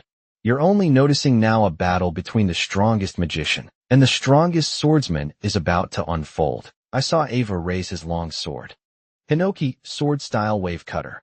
The terrifying sword energy directly split the flame tornado apart. However, Molstia simply sidestepped lightly to dodge the attack, then used lightning to collide with Ava's sword energy. As expected, the output is still insufficient. Just then, Ava used his skill dice roll. A sword net composed of sword energy struck directly, cutting the entire area into countless pieces, as if it had become a block world. Everything around turned into blocks and collapsed. Is this the true power of Hinoki's sword style? Indeed, my body back, then couldn't let Retro display his true strength. This large-scale attack affected everyone else. Saishiro grabbed Soa Hisagi, who was about to fall into the abyss. However, the next second, a sword light flashed. Saishiro's arm was severed. Soa Hisagi fell down holding the severed hand. Molstia saw the situation here. Quickly activated magic, wrapping everyone in magic bubbles. Then while dodging attacks, he jumped toward Ava in the space. Molstia suddenly spoke, what should we do about Ryutaro? Ryutaro watched their battle with an inexplicably uncomfortable feeling. He turned and left, then lay down on the ground not far away. Handle it yourself from now on. I don't care, are you sure? Alright. At this moment, Molestias had reached above Eva. Eva saw this and again used Hinoki sword-style skill cloud beam. Under this strike, even the sky was split open. Captain Hibiki, watching from the side, complained this attack is a bit messy on the battlefield. Both sides returned to the ground again. So strong is this a progenitor's body. It can be called the strongest battle weapon, whether it's body hardness or skill strength. Everything is impeccable, however. Molestias looked at him very coldly. Then him attack again, Hinoki style. Sword technique, non-physical. Sublime perfection, however. It was blocked by Molestias with one hand. Eva looked at this scene in shock.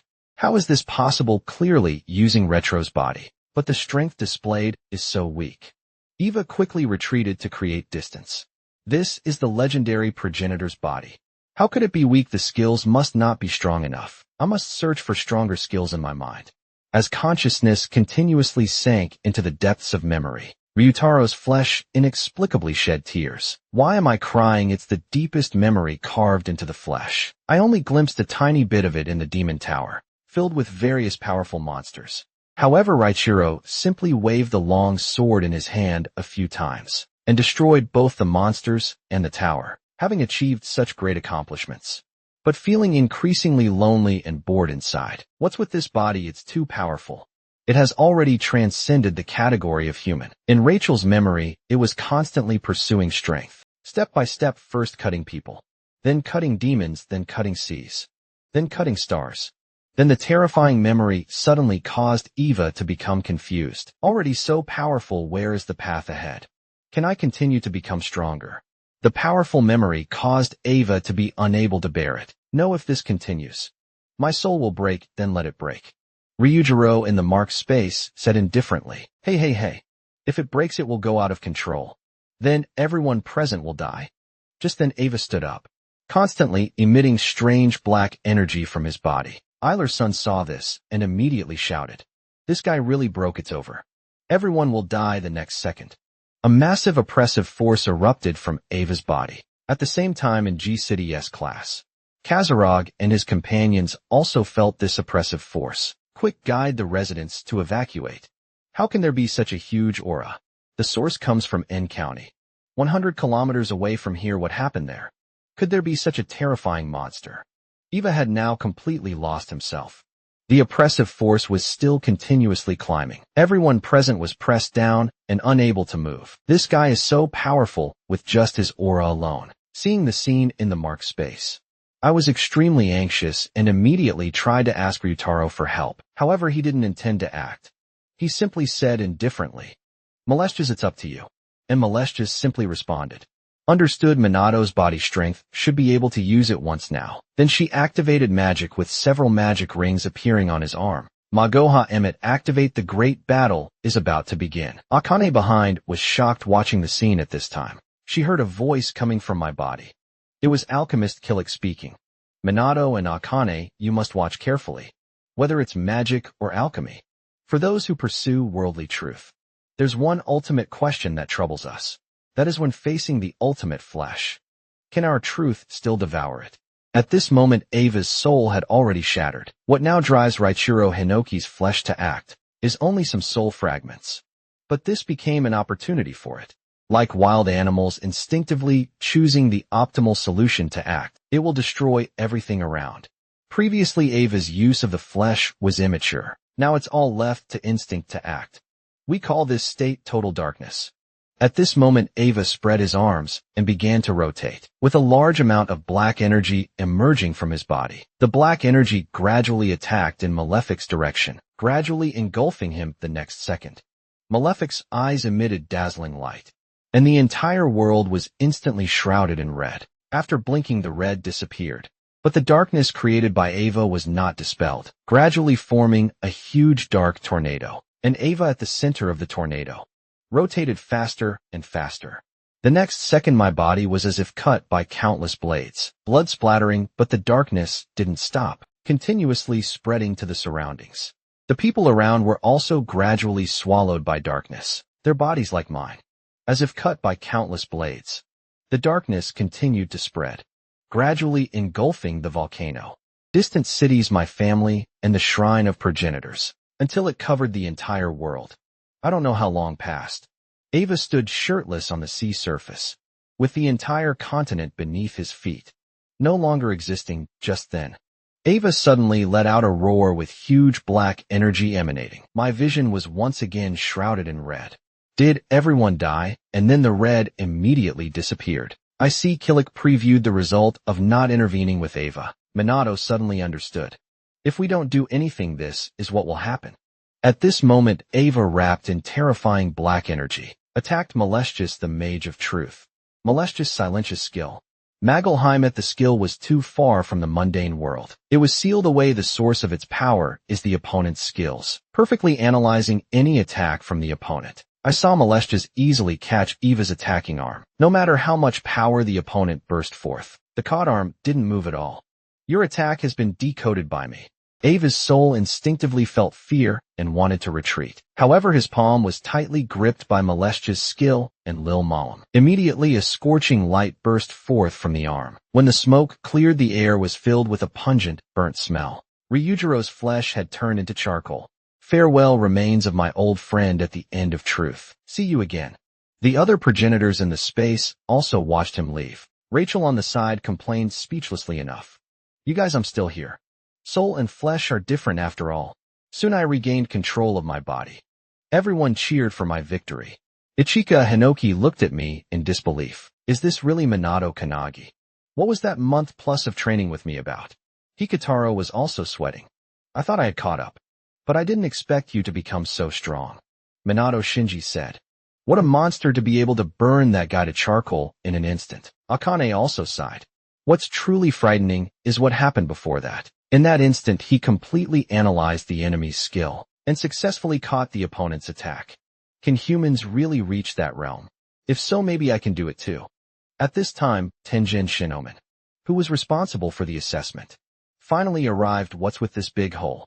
Such a major incident occurred during the new captain assessment. Unshikami and Captain Todoroki both died. I, as the person in charge, cannot escape responsibility. Just then an aged voice rang out. Everyone, thank you for your hard work. I saw a teleportation magic suddenly appear on the empty ground. Not far away, Tenjin Shinomen was startled when he saw this, quickly extinguishing the cigarette in his hand. Why are you here?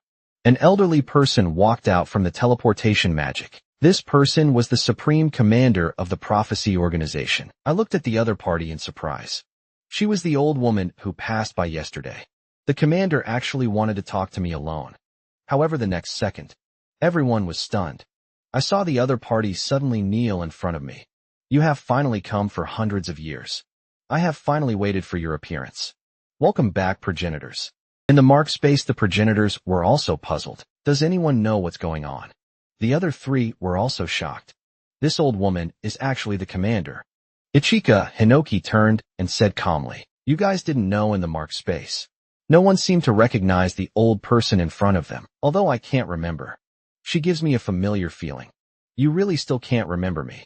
No wonder I've become an old woman now. Maybe this will help you remember. The commander began to constantly wave her arms, then put her hands together. A solemn and dignified aura slowly emanating from her body. Just as I was nervously waiting, the commander suddenly started dancing. The Ryukairo is doing the waist dance. The progenitors looked at the dance before them in surprise. The aged figure before them actually overlapped with a familiar silhouette from many years ago. Suddenly, everyone remembered. Are you Io? The next second, Raichiro excitedly took control of the body, then patted Io hard. It's really you.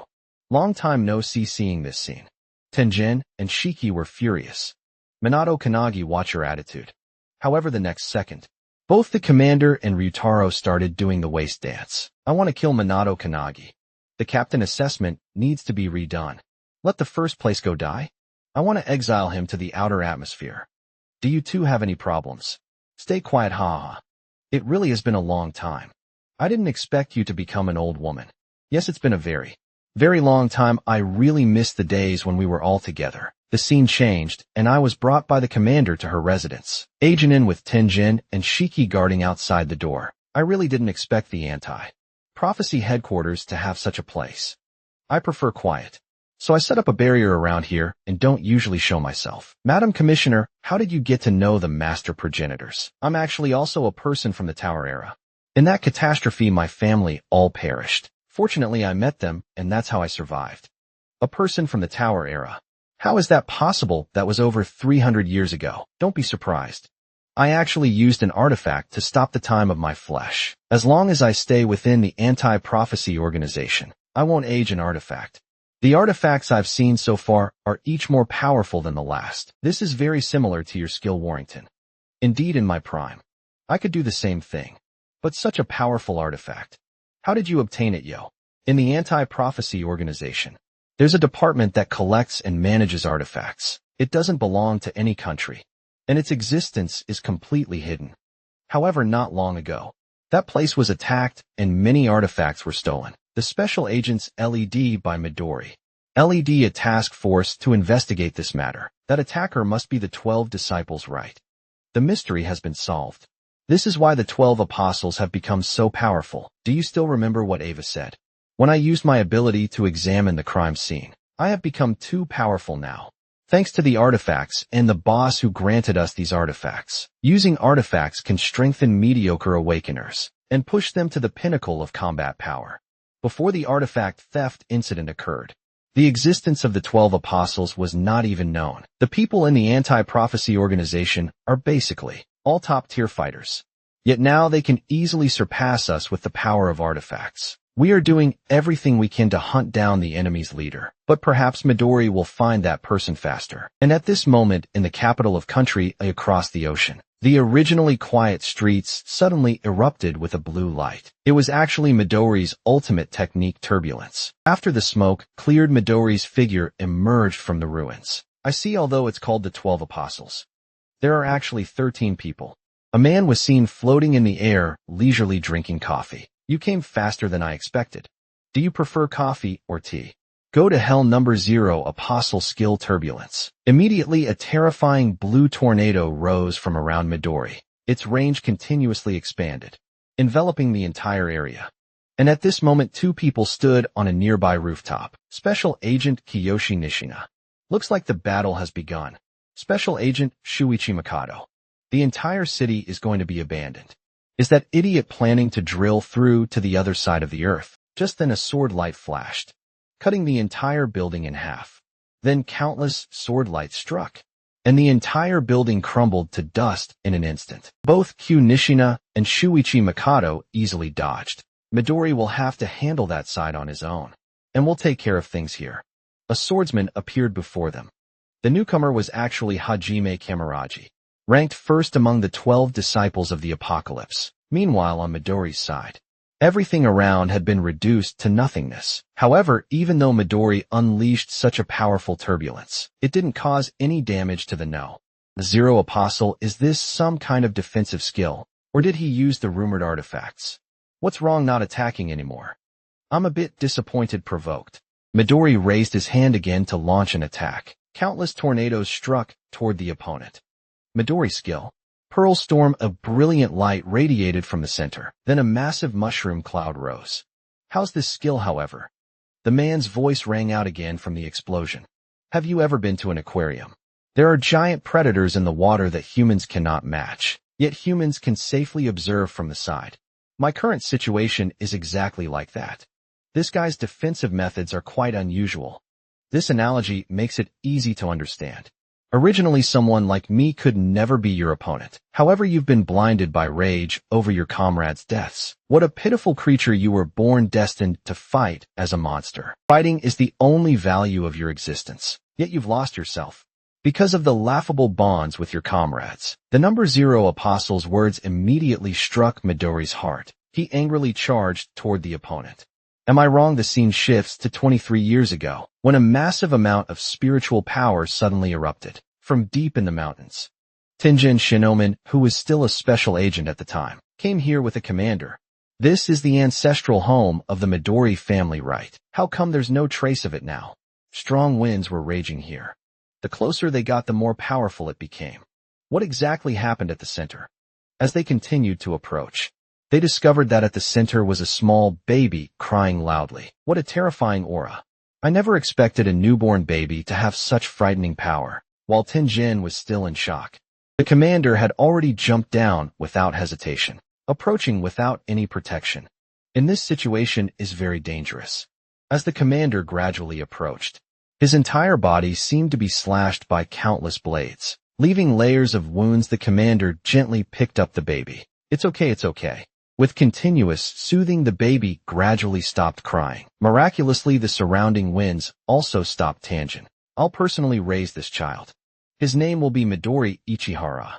9 years passed, and in the corridor of the anti-prophecy organization, 9-year-old Midori encountered 2 people. Special Agent Kijuro Hinoki. Is this the cursed child? Standing beside him was 12-year-old Ichika Hinoki. Hearing the old man's words, Midori just turned around and gave him a cold look. You better watch yourself, kid. If you lose control, you'll become my hunting target. I can control myself just fine. That's why you're still alive. Old man, the atmosphere suddenly became quiet, until Ichika Hinoki couldn't help but burst into laughter. Midori felt that they were all too weak. Everyone around Midori was too far below his level, causing Midori to always be alone. Using just a little force would destroy things. What fragile creatures. Until this day arrived when a wooden sword flew directly toward Midori. Midori instantly shattered it. What are you trying to do? A red-haired boy walked out from the crowd. Sorry. You misunderstood my intention. I want to compete with you in swordsmanship. The newcomer was actually Makoto Suo. Only 9 years old, this was their first meeting, which destined the beginning of their bond.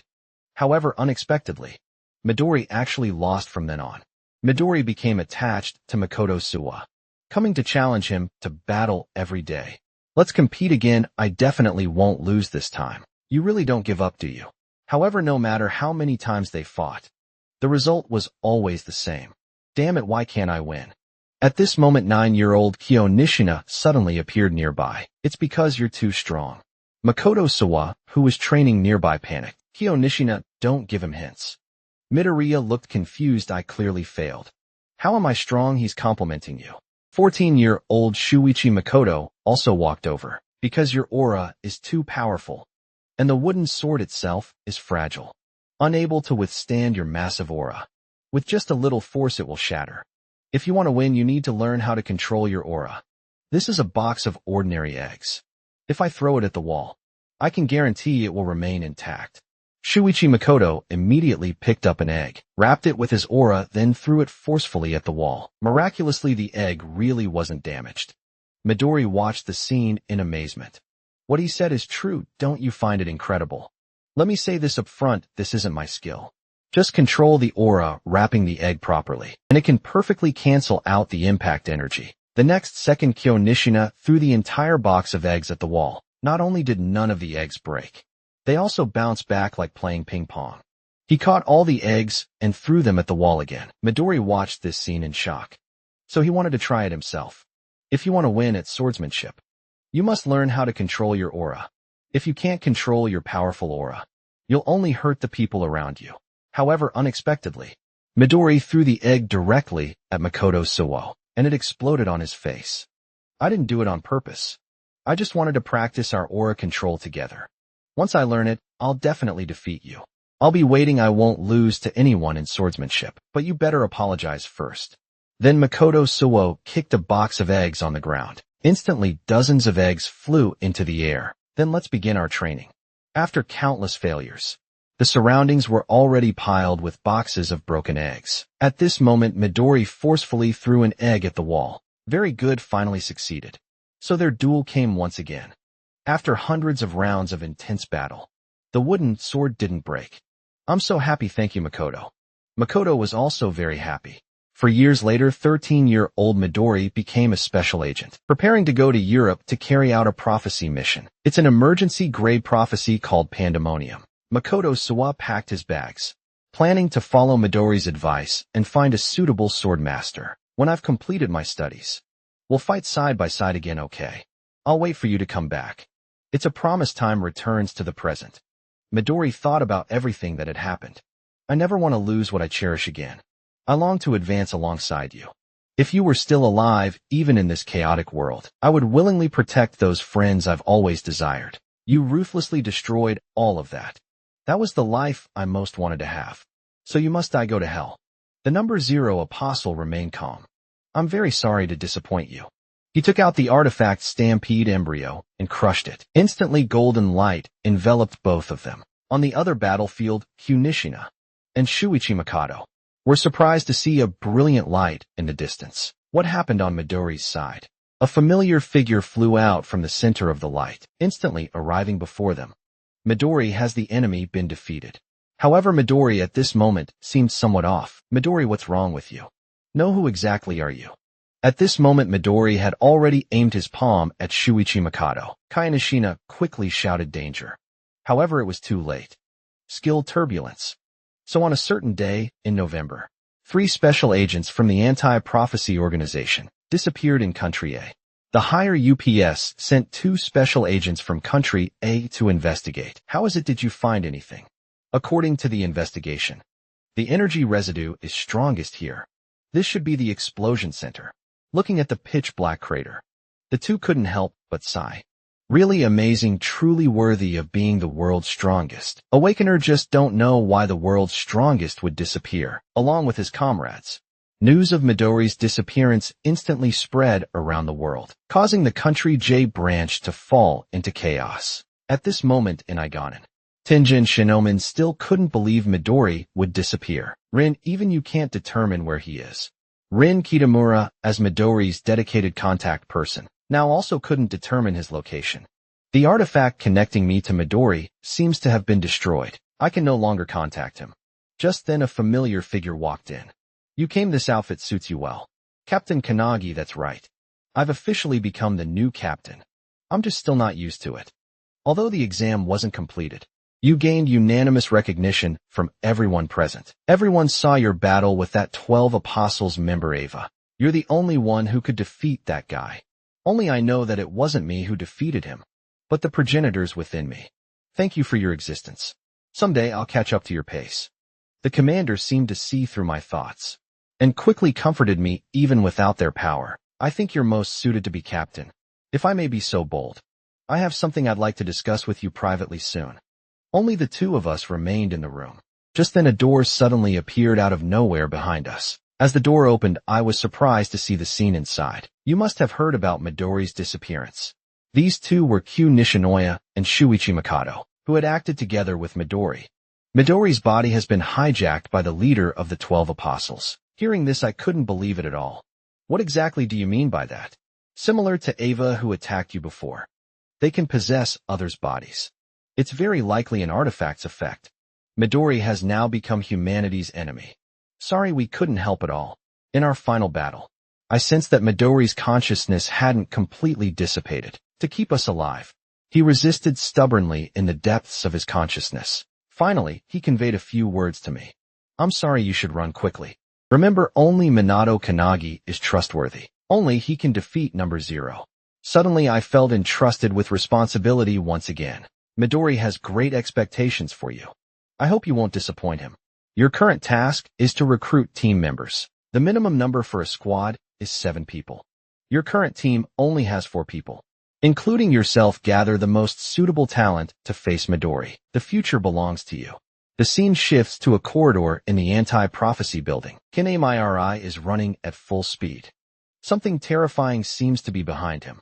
Wait, won't you really consider it? Leave me alone, I really don't have that intention. Think about it again. I really hope you can become a member of my Kanagi unit. Are you kidding? I've devoted my life to the Hibiki unit. How could our captain let me leave? Just then, Akane suddenly appeared in front of him holding a paper. We've already gotten permission from Captain Hibiki. Seeing the captain's signature and seal on the paper, Kane Mario was on the verge of tears. Give up resisting and obediently become one of us. Meanwhile, in the courtyard outside the window, Asuka Sakazaki was facing the same headache-inducing problem. According to my data analysis, this squad is very rude. Do you all greet people with violence right off the bat? Hikahiro of the Kanagi unit. Seems like I don't need to introduce myself. Nice to meet you, Isuke. My captain sent me to invite you to join our squad. I refused since the captain of Todoroki unit died. The team now has vacancies. I'll participate in the next captain assessment. I don't want to stay in Kanagi's team. Just then an attack rushed straight toward Isuke. Don't say anything, let's fight first. However, the attack veered off course. Isuke seemed to have no desire to fight, and walked straight to the side to sit down and type on his computer. Why couldn't I hit him just now? Is this his skill? I hate trouble the most. How about this? I'll give you a chance if you can touch me even once within 60 seconds. I'll agree to your request. The activity range is limited to this courtyard. No restrictions on methods. Are you sure any method can be used? Then I won't hold back. Today you will definitely become a member of the Kanagi unit. So Izuku took out his laptop. 60 seconds timing begins. The scene shifts to a stalactite cave, deep within the anti-prophecy organization, where Captain Surasaki invites Izuku to fish. This is a great place for fishing. With luck you might catch something big. Are you sure you've thought it through? About participating in the captain assessment again. Becoming a captain is my wish. Having your own ideals is great. But sometimes a good team is more important than a good captain. Do you think I can't be a good captain? Just then Captain Surasaki's fishing rod reacted. Didn't expect to really catch a big one. That's not what I meant. I just feel like you're still missing something. To become a good captain. The scene returns to the present where two people are in the courtyard, one constantly chasing, the other constantly retreating to maintain distance, to be able to touch the opponent. Hikitaro lifted his foot and launched an attack, just as he was about to hit Asuke, who had been standing there, vanished like a mirage the next second. He appeared not far behind Hikitaro. Hikitaro was shocked by this scene. Is this his skill? I don't want to reveal too much to people outside my team. The skill is called Extended Self. It allows me to instantly transfer to the location of any of my possessions within a 100-meter radius. This is just like the fourth Hokage's Flying Thunder God technique. Precise positioning through marking. Too bad the teleportation range is too small. After a pursuit, Hikitaro still couldn't touch his opponent. Seeing the opponent's powerful skill, Hikitaro couldn't help but feel happy to deal with Midori-san. We need teammates like this. I have no choice but to call for help. Just then Asuke didn't retreat, but advanced teleporting behind him. I have a question I'd like to ask you. You should be quite familiar with Minato Kanagi, right? So what did you see in him that made you willing to join his team? Hikaru replied, I don't know. But I know what your ideal captain is like. You said that when facing any difficulty, you would raise the team survival rate to the maximum. I very much agree with your view. Ideally achieving a 100% survival rate. You want to become a captain with survival as your ideal, never having to entrust your life to anyone. But is this really good if you cherish your own life too much? When will we ever achieve our wishes? Even if I get injured, I want to destroy all prophecies. Alright, I know why I joined the Kanagi unit now. Because I think only he can realize this wish. So I'm honored to be a member of the Kanagi unit.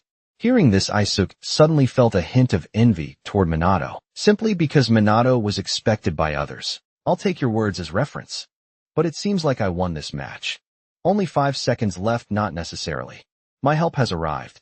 A figure suddenly appeared in the sky behind Hikitaro. Shinji launched a combination technique of marigold, blast, and snake crawl, instantly blasting downward. Izuka was forced to teleport into the air to avoid the attack. However, the entire courtyard was destroyed by this strike. There were no more items to teleport to.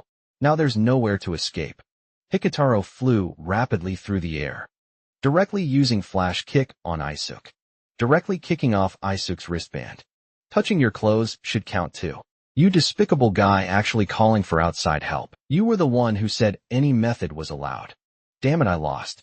I'm willing to join the Kanagi unit. Great, finally completed the captain's mission. Just then I arrived with Akane and Kanemaru. Although I'm a bit embarrassed that I dragged Kanemaru along, everything went smoothly. The team is now just one person short of meeting the standard Minato. Do you have other candidates? Don't worry, I've already found other good teammates. Just then, 3 special agents walked over.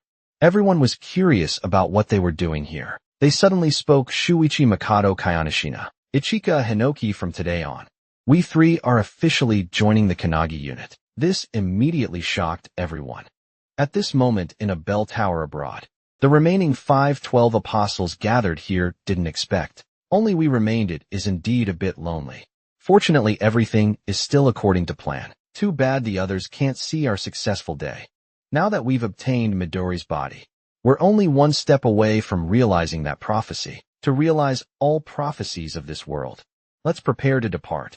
The scene shifts to a conference room in the prophecy headquarters. Tenjin Shinomen and researchers are currently investigating the 12 apostles' prophecy books. According to investigation, the 12 prophecy books were originally one volume. Based on our analysis of the collected book contents, this prophecy is called Bhagavad Gita, a super prophecy that could potentially destroy the world. And the key to activating this prophecy is actually Midori's divine power at this moment. Above the Pacific Ocean, 2 familiar figures are soaring through the sky at incredible speed. Hajime Kamaraji, do you know I'm so happy right now? Our ultimate ideal is about to be achieved. Now no one can stop us soon. The 2 flew above New York City. Look, there are 2 people flying in the sky. One of them is the world's strongest awakener Midori. So cool people on the ground took out their phones to take pictures. The number 0 apostle looked at these weak humans below and couldn't help but smile. Then he extended his hand and began charging energy. Come on, let's begin, Dad. Make sure to get Midori-san in the photo too. He's my most admired idol. The boy raised his hands wanting to take a photo with Midori. However, with Midori, as the center, terrifying energy continuously expanded in the air. At this moment, deep in Midori's mind, Midori's consciousness was sealed here, only able to helplessly watch everything happening before him. Goodbye, everyone's skill turbulence. The scene comes to the anti-prophecy organization side. I was eating today's lunch in the cafeteria. Suddenly Shinji came over with his phone. Did you see today's headline news? Awakener Midori caused devastating damage to New York City. Countless lives perished in this disaster. The number 0 apostle directly opened a spatial rift, and several powerful auras emanated from within. I'm afraid the no. 0 apostle has already reached cooperation with the invaders. At this moment, the commander of Country A's anti-prophecy organization is questioning Country J's commander. Even if someone else is controlling Midori's body, you can't deny that you bear some responsibility. We're considering whether to use nuclear weapons against him. For him, nuclear weapons probably won't work either. Back to my side, I had finished eating. Then I looked seriously at Shinji and said, Shinji Sowo, I now appoint you as vice captain of the Kanagi unit. I've already sent you the training curriculum for later. Before departure, use every means to become stronger. What about you? What do you plan to do during this period? Sleep this time. I might need to sleep for quite a while. Don't wake me unless it's something important. Sleep. I still don't understand you. But I believe in you. I accept your appointment. Minato, leave everything to me afterward. In the training ground afterward. The Kanagi unit members are training desperately. Kane Miria and Isuke are developing a combination technique. Shuichi Mikado and Kayonishina are also sparring frantically. Akane and Hikutaro are preparing to try breaking through their limits. Finally, Shinji and Ichika Hinoki are constantly learning the Hinoki style sword technique. As for me, I returned to my room after hanging a do not disturb sign on my door. I closed the door and went to sleep. The next second, brilliant light emanated from within the room. After falling asleep, I came to my own sigil space. 106 masters were waiting here. Everyone was ready as long as I'm in deep sleep. Time in the sigil space flows several times slower than the outside world. Therefore, I came here to receive special training from Raichiro. Come on, let's officially begin. With just a simple strike, I was cut into several pieces. Body parts scattered everywhere. However, the next second, I was restored to normal, then another slash. Ryutaro struck at me again. Your attention is scattered. I won't show mercy. Prepare for death. 2 consecutive death experiences left me terrified. Kid, I'm going to crush your will and completely collapse your consciousness. The powerful aura made even the watching progenitors feel worried. Aylerson quickly tried to step forward to stop him. Ryukuro, wait. Isn't this too much? However, he was stopped by Tak Wong and Molestias. Aylerson angrily questioned them about why. Tak Wong and Molestias didn't answer. Because all of this stemmed from Ryan's carefully planned scheme to rapidly improve my strength in a short time. To defeat the modern strongest awakener Midori, Ryan devised this special training plan. But the danger was also extreme. Dying and regenerating at this speed. It wouldn't be long before my soul would dissipate. In these repeated deaths, though this was a terrible gamble, it was the only way to gain even a slight chance of victory. But Ryukuro probably isn't the type who knows how powerful he is. I'm starting to worry about Minato. Don't worry, I believe Minato will definitely overcome this threshold. He's the student we're almost proud of at this moment. I once again recovered from death. Sorry, Ryukuro. Just standing face to face with you brings endless pressure. It's like being thrown naked onto an extremely cold, snowy mountain. I took a deep breath. Can I try again? I saw all of Raichiro's movements enter my vision, then continuously magnify. The next second, I was cut in half at the waist again. Both my body and head were completely separated. Raichiro seemed to sense my change. Not bad, beyond my expectations. One of Raichiro's hairs slowly drifted down. I recovered and stood up again. Next, I'll get serious. I'll do my utmost to kill you. After speaking, Raichiro erupted with even more powerful aura, and I also found that slight chance of victory. I will become stronger, then return to my comrade's side. Let's go again at this moment. In the capital of Country 1, a figure kept waving toward the sky. Long time no see.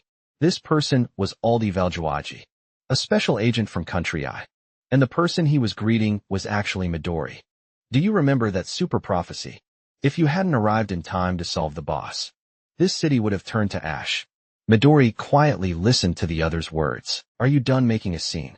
You should know that the one standing before you is no longer him. This body now belongs to me. Do you think saying a few words can awaken Midori's soul and snatch back control of the body? How ridiculous. Do you know what he's saying inside right now? He's screaming in agony, telling you to run quickly, Midori. I'm very sorry, but I can't run away. This is the city I protect. The next second both erupted with powerful auras. The scene comes to Agnan. The commander explains to them the war between humans and other dimensions, starting from the Tower era, then the appearance of spatial rifts to the current prophecies. Throughout the long history of warfare, many people have been seduced by other dimensions. Traitors who only want to destroy the world have appeared, one after another. Just then, Tanjin Shinonome received information. Country I has been defeated. The enemy is currently moving toward Europe.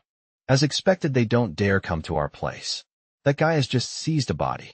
His soul and body haven't fully adapted yet. Conversely, the more battles he fights, the stronger he'll become. The commander immediately ordered all captains to assemble. We must defeat the number 0 apostle now. This time I'll personally take action soon. All captains assembled now. We place our final hope in the Kanagi unit. And what we need to do is use all our strength to hold back Midori. Never thought we'd become supporting characters one day. Wonder how much longer they need. About 2 more days, I think. We depart now the next second. Everyone was wrapped in a semi-transparent white cloth above the ocean. The number 0 apostle was speeding rapidly. However, he was suddenly blocked by something. Didn't expect you'd all deploy together. A semi-transparent sphere appeared before them. The commander LED, everyone here. Let's send that demon back to hell. But the number 0 apostle took action first. He raises his hand and unleashes a skill turbulence. The terrifying power surges forward. However, it's blocked by the commander's mirror of Yada. Don't underestimate me, you little rot. The captain behind her also breaks into a cold sweat from that strike. Turbulence was successfully defended against. Truly worthy of being the commander. To think she had such a defensive skill. Even Midori, who had been with her since childhood, didn't know about it. I haven't used this skill in battle for 100 years. Everyone is amazed upon hearing the commander's words. Just how strong is the commander's true power? This is actually the mirror of Yada's ability. And the mirror of Yada has 2 skills. The first skill, complete reflection of known enemy skill, effects within a certain range. The complete opposite of Maleficent's Magelheim. At this moment, the No. 0 apostle raises his hand again and activates the skill fire wheel. Several flame tornadoes form around Midori. This very skill completely incinerated Country I. This is troublesome, but this time the commander speaks again. Everyone, don't worry. I understand the fire will skill very well. As she speaks, the flame tornadoes are slowly approaching. In the next second, terrifying energy shoots out from the mirror, colliding with the flame tornadoes. The mirror of Yada's second skill. Complete reproduction of skills reflected in the mirror. The horrific explosion overturns even the sea water. Number 0 apostle is puzzled amidst the giant waves. Why was his own attack neutralized? Meanwhile, Captain Macabe has quietly appeared behind Midori, even though Midori has already noticed. Captain Macabe shows no fear and assumes an attacking stance. He then unleashes his ultimate skill. Infinite chain-heavy strikes rain down on Midori's face. One punch follows another, fist falling like countless meteors. It's not just simple striking. With each hit, the opponent's body becomes a bit stiffer. What an excellent skill. All attacks hit their mark. My task is simply to suppress you. To render you immobile. Now wait for your death. All the captains surround him. Realize the Firebird's secret tech. New Sacred Flower Golden Bat Necromancy. All the captains unleash their ultimate skills on Midori at the center. It's over, go to hell. At this moment, Midori reveals an eerie smile. You're all quite interesting. Midori then unleash skill. Pearl Storm and countless flame tornadoes instantly appear around them, surrounding all the captains, then swallowing them whole. I'm sorry, we can't go back. Captain Makabe's mind recalls the image of Soa Hisagi, constantly shedding tears, remembering the scene when they departed. Soa Hisagi and others hurriedly rushed over. Captain Makabe, please wait. Why are you all here? We heard you're planning to fight the leader of the 12 disciples. Please take us with you, we want to contribute too. I'm sorry, you should go back. So Hisagi's eyes begin to moisten upon being rejected. Is it because you think we'll get in the way? Although we're lacking in combat ability, I still want to stay by the captain's side like a shield. Little Soa, do you know why I'm participating in this foolish battle? Think about it simply with Midori's combat power. Even if we all attack together, our chances of victory are very low. The power gap between us and him is too great. So even if we ultimately don't return, but you're still here, stay behind. From now on, the future is entrusted to your protection. After saying this, the captains departed. Everyone hates their own weakness. Saishiro Asahina silently turns around. He's given us a mission, let's go. We also have things we must do before the Kanagi unit completes their training. No matter what happens, we must protect them. There's no time left for us to cry. Isn't that right, Captain? We pray for your safe return. Little Soa, farewell. The scene returns to the present. A terrifying energy continuously overflows from the center. The next second, a massive explosion occurs, destroying everything. After the explosion, only one figure emerges from the smoke. Now all the small fry have disappeared. The world has instantly become quiet. Don't think you can defeat me with numbers. It's like small fish trying to fight a shark. No matter how many there are, it's useless. While number 0 Apostle is still gloating, he suddenly discovers a sun has mysteriously appeared above him. Tenjin Shinomen is holding a massive fireball. Thanks to everyone sacrificing themselves to buy me time. This skill apparently needs time to activate. The longer the time, the greater the power. Just as number 0 Apostle raises his hand to attack Tenjin Shinomen, an ice chain firmly binds his arm, until number 0 Apostle's entire body is restrained. This chain belongs to Shiki Kitamura, who had been waiting for the right moment, activating the artifact chain of submission. Don't move, stand still, and accept righteous judgment. Damn it, it's an artifact. I can't use any strength. Is this the chain's effect? Tenjin Shinome is also ready. This is the maximum power he can currently unleash. Heavenly Descent. The massive fireball slowly approaches number 0 Apostle below. Foolish guy, is this the old woman's battle plan? Even if I can't move, I can still use maximum power wind to deflect it. However, the next second, number 0 Apostle discovers in horror that an identical fireball has also appeared beneath him. The commander activates the mirror of Yada's second skill. Complete reproduction of skills reflected in the mirror. Now number 0 Apostle begins to panic. Bastard, damn old woman. Release me for humanity, for the future. Rest here in peace. The next second, the two massive fireballs collide, followed by a terrifying explosion. And all of this is witnessed by distant observers. Several warships are heading toward the battle center. This is truly incredible. The center of that light sphere must be several thousand degrees. No one could survive in there. This should be completely over now. At this moment, Richard and the two transcendents behind him seriously looked toward the explosion center. It's not over yet. A purple light appears at the center of the light sphere, instantly dispersing the light sphere. Number 0 Apostle appears before everyone again, completely unharmed. You people, even an attack staking your lives couldn't kill me. This body is simply wonderful. Even being hit by a fireball of several thousand degrees leaves me completely unharmed. At this moment, number 0 Apostle has already been locked onto. Countless artillery fire shoots out. However, the next second, a purple storm covers the entire area. Fighter jets and warships all explode. Number 0 Apostle laughs excitedly. The purple storm strikes toward the last warship. Marcus on the warship immediately activates his ability. A golden protective barrier envelopes the entire warship. However, he still underestimated the power of the strike. The protective barrier slowly begins to crack. Ha ha ha, all go to hell. At this moment, golden powder suddenly floats in the air. Don't celebrate too early. Artifact Sand Cage of Time. Number 0 Apostle is instantly trapped in a bird cage. Number 0 Apostle looks at the cage before him in surprise. This really caught me off guard. You should know what this is. It's the same as what you gave your subordinates. So what to destroy this cage requires a massive amount of energy. Do you still have that much energy now? Are you just trying to buy time? Do you think that when this cage automatically disappears, you'll have a way to deal with me? You know nothing. The one who will defeat you will appear then. Is that so? Let me guess. The person you're talking about is Minato Kanagi. How do you know I can see all the memories of this flesh? This is how Midori commented on him. He is the one who will end all prophecies. The commander can't believe that Midori would regard Minato Kanagi so highly from the moment I seized this flesh. Minato Kanagi became the first name on my must-kill list. A prophecy terminator. Such a person absolutely cannot exist in this world. The next second number 0 apostle again erupts with terrifying energy, instantly filling the entire cage. Commander, you're the one who knows nothing. This body of Midori is still growing.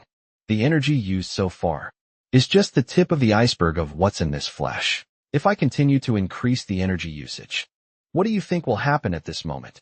The commander senses danger and immediately uses the mirror of Yada for defense. However, it's too late. The cage instantly collapses. The next second Midori appears before the commander and directly pierces through her chest. How is this possible? It's over. Country J is in that direction. Isn't it Minato Kanagi? Wait for me, I'll come find you soon. The Kanagi unit members training somewhere in Country J also sense this evil wave. It seems the old woman and the others failed. Let's prepare to depart. The next battle is ours. In the anti-prophecy headquarters monitoring room, Rin Kitamura is extremely anxious, as she hasn't received any news from the battlefield. Powerful cyclones cover the entire sea surface. Satellites can't probe the information inside. Just then, with a familiar voice, a group of figures appear out of nowhere. Behind her, Rin Kitamura excitedly turns around and shouts, "Sister." Behind her, Shiki Kitamura appears with everyone through teleportation. Each person is covered in wounds. At this moment, the commander is severely injured and in mortal danger. Quick, save grandmother. She's dying. It turns out that before departing for battle, the commander gave Shiki Kitamura an important mission to entrust everyone's lives to her.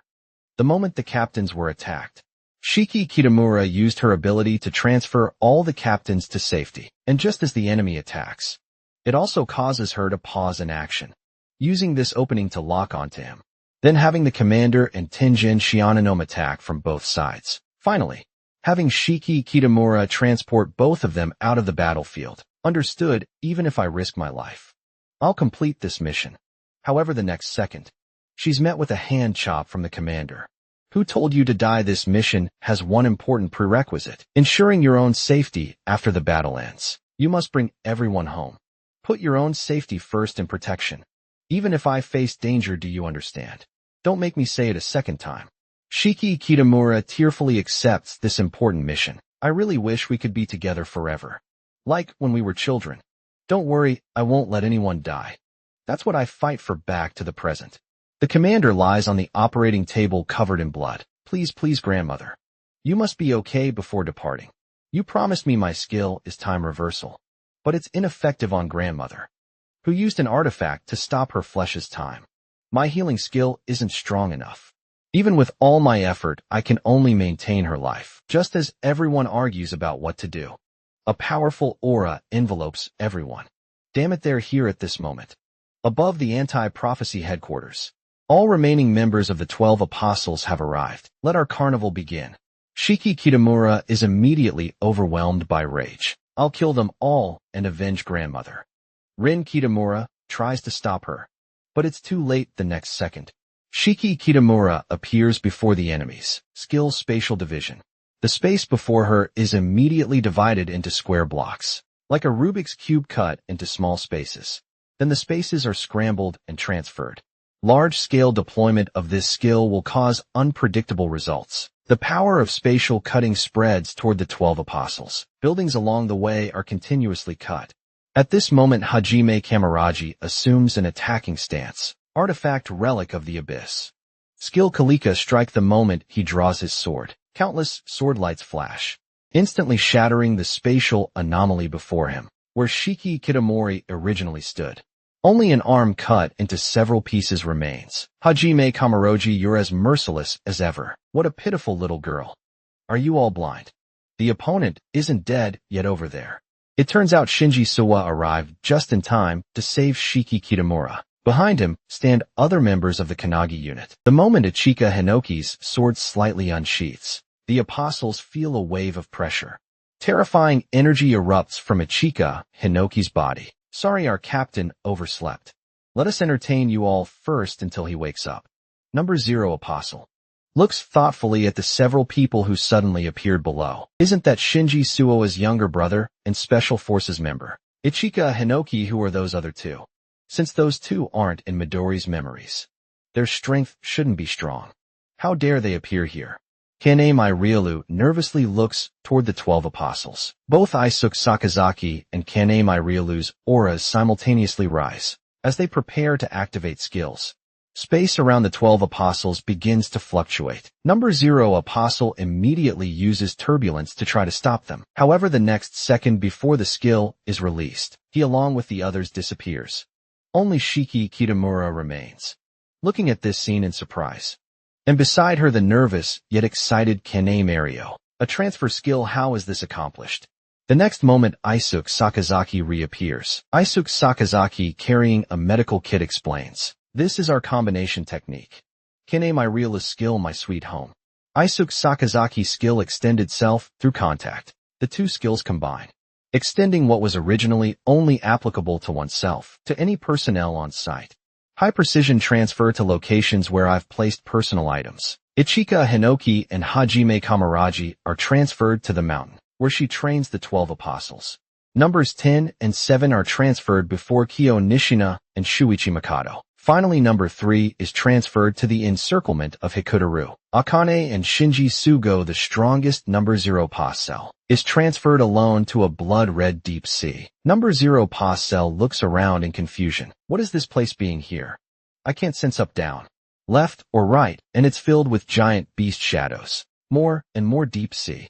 Giant beasts are attracted by number 0 Apostle's aura. This is actually the underground cavern beneath the anti-prophecy headquarters where Captain Surazaki often fishes. The 17th rift Shimo Ejido. Due to its extreme complexity, this dimensional rift has never been conquered. The rift expands outward by 10 centimeters each year. Last time, Isuke Sakazaki threw his belongings into it for a day like today, when it could be useful. This is a prophecy that even Midori couldn't destroy. Number 0 Apostle, how will you respond? The scene returns to the mountain. Hajime Kamaraji is quite calm about being transferred here. So my opponent is just you. Yes, it seems the transfer went smoothly.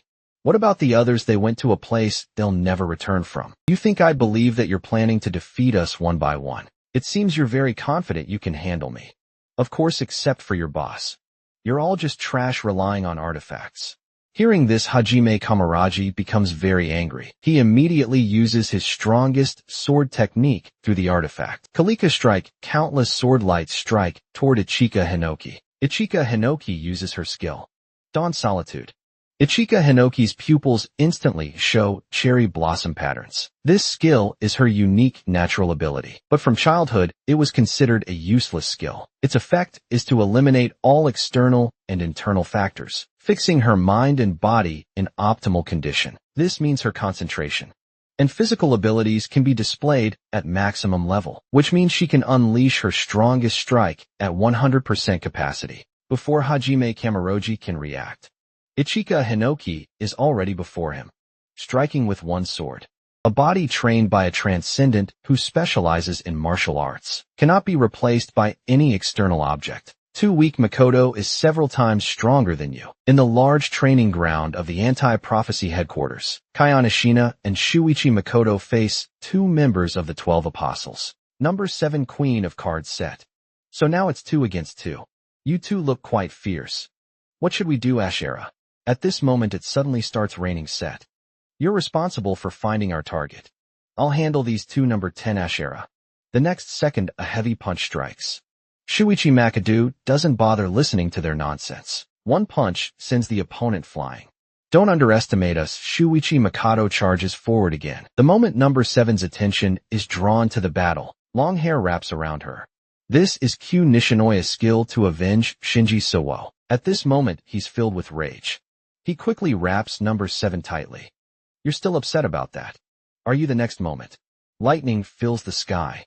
2 bolts of lightning instantly strike Shuichi Makoto and Kyo Nishinoya.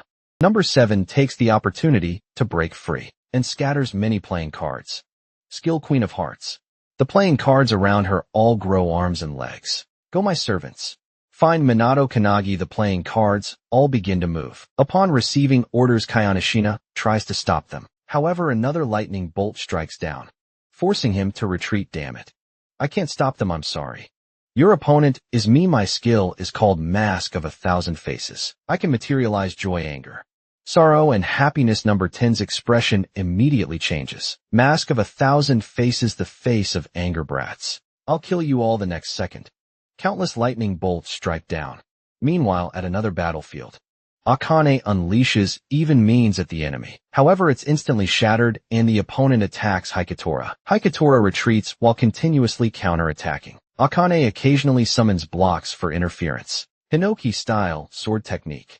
Soaring Tengu Shinji Suwa strikes number 3 at the right moment. However, in the violent tornado, number 3 simply waves his hand, instantly dispersing the entire tornado. The 3 protagonists look painfully at number 3 in the sky. Damn, it failed again. What kind of monster is that guy's right arm? That's enough, isn't it? You can't possibly defeat me. So just let me kill you obediently. I don't want to waste too much effort on you. It seems we're being underestimated. Then let him see our true strength. You're Makoto Suo's younger brother. Aren't you the supposedly strongest captain? Shinji Suo actually died at Toph's hands. How hilarious. These words instantly enrage Shinji Suo. He raises his sword and charges at the opponent. However, this plays right into the opponent's hands. Number 3's arm transforms. Skill La Traviata, a dark sphere condenses in number 3's hand. The next second, the 3 are swallowed by blinding white light. Meanwhile, in the medical room of the anti-prophecy headquarters, Captain Yoshima is still anxiously treating the commander. Other medical personnel are helping heal the captains. Soon, all the captains recover from their injuries. We're preparing to help the Kanagi unit. Wait. It looks like we have trouble here. Outside, a group of playing card soldiers are continuously rushing toward them. All personnel enter battle readiness. Protect Minato Kanagi from disturbance. However, at this moment, a terrifying aura arrives.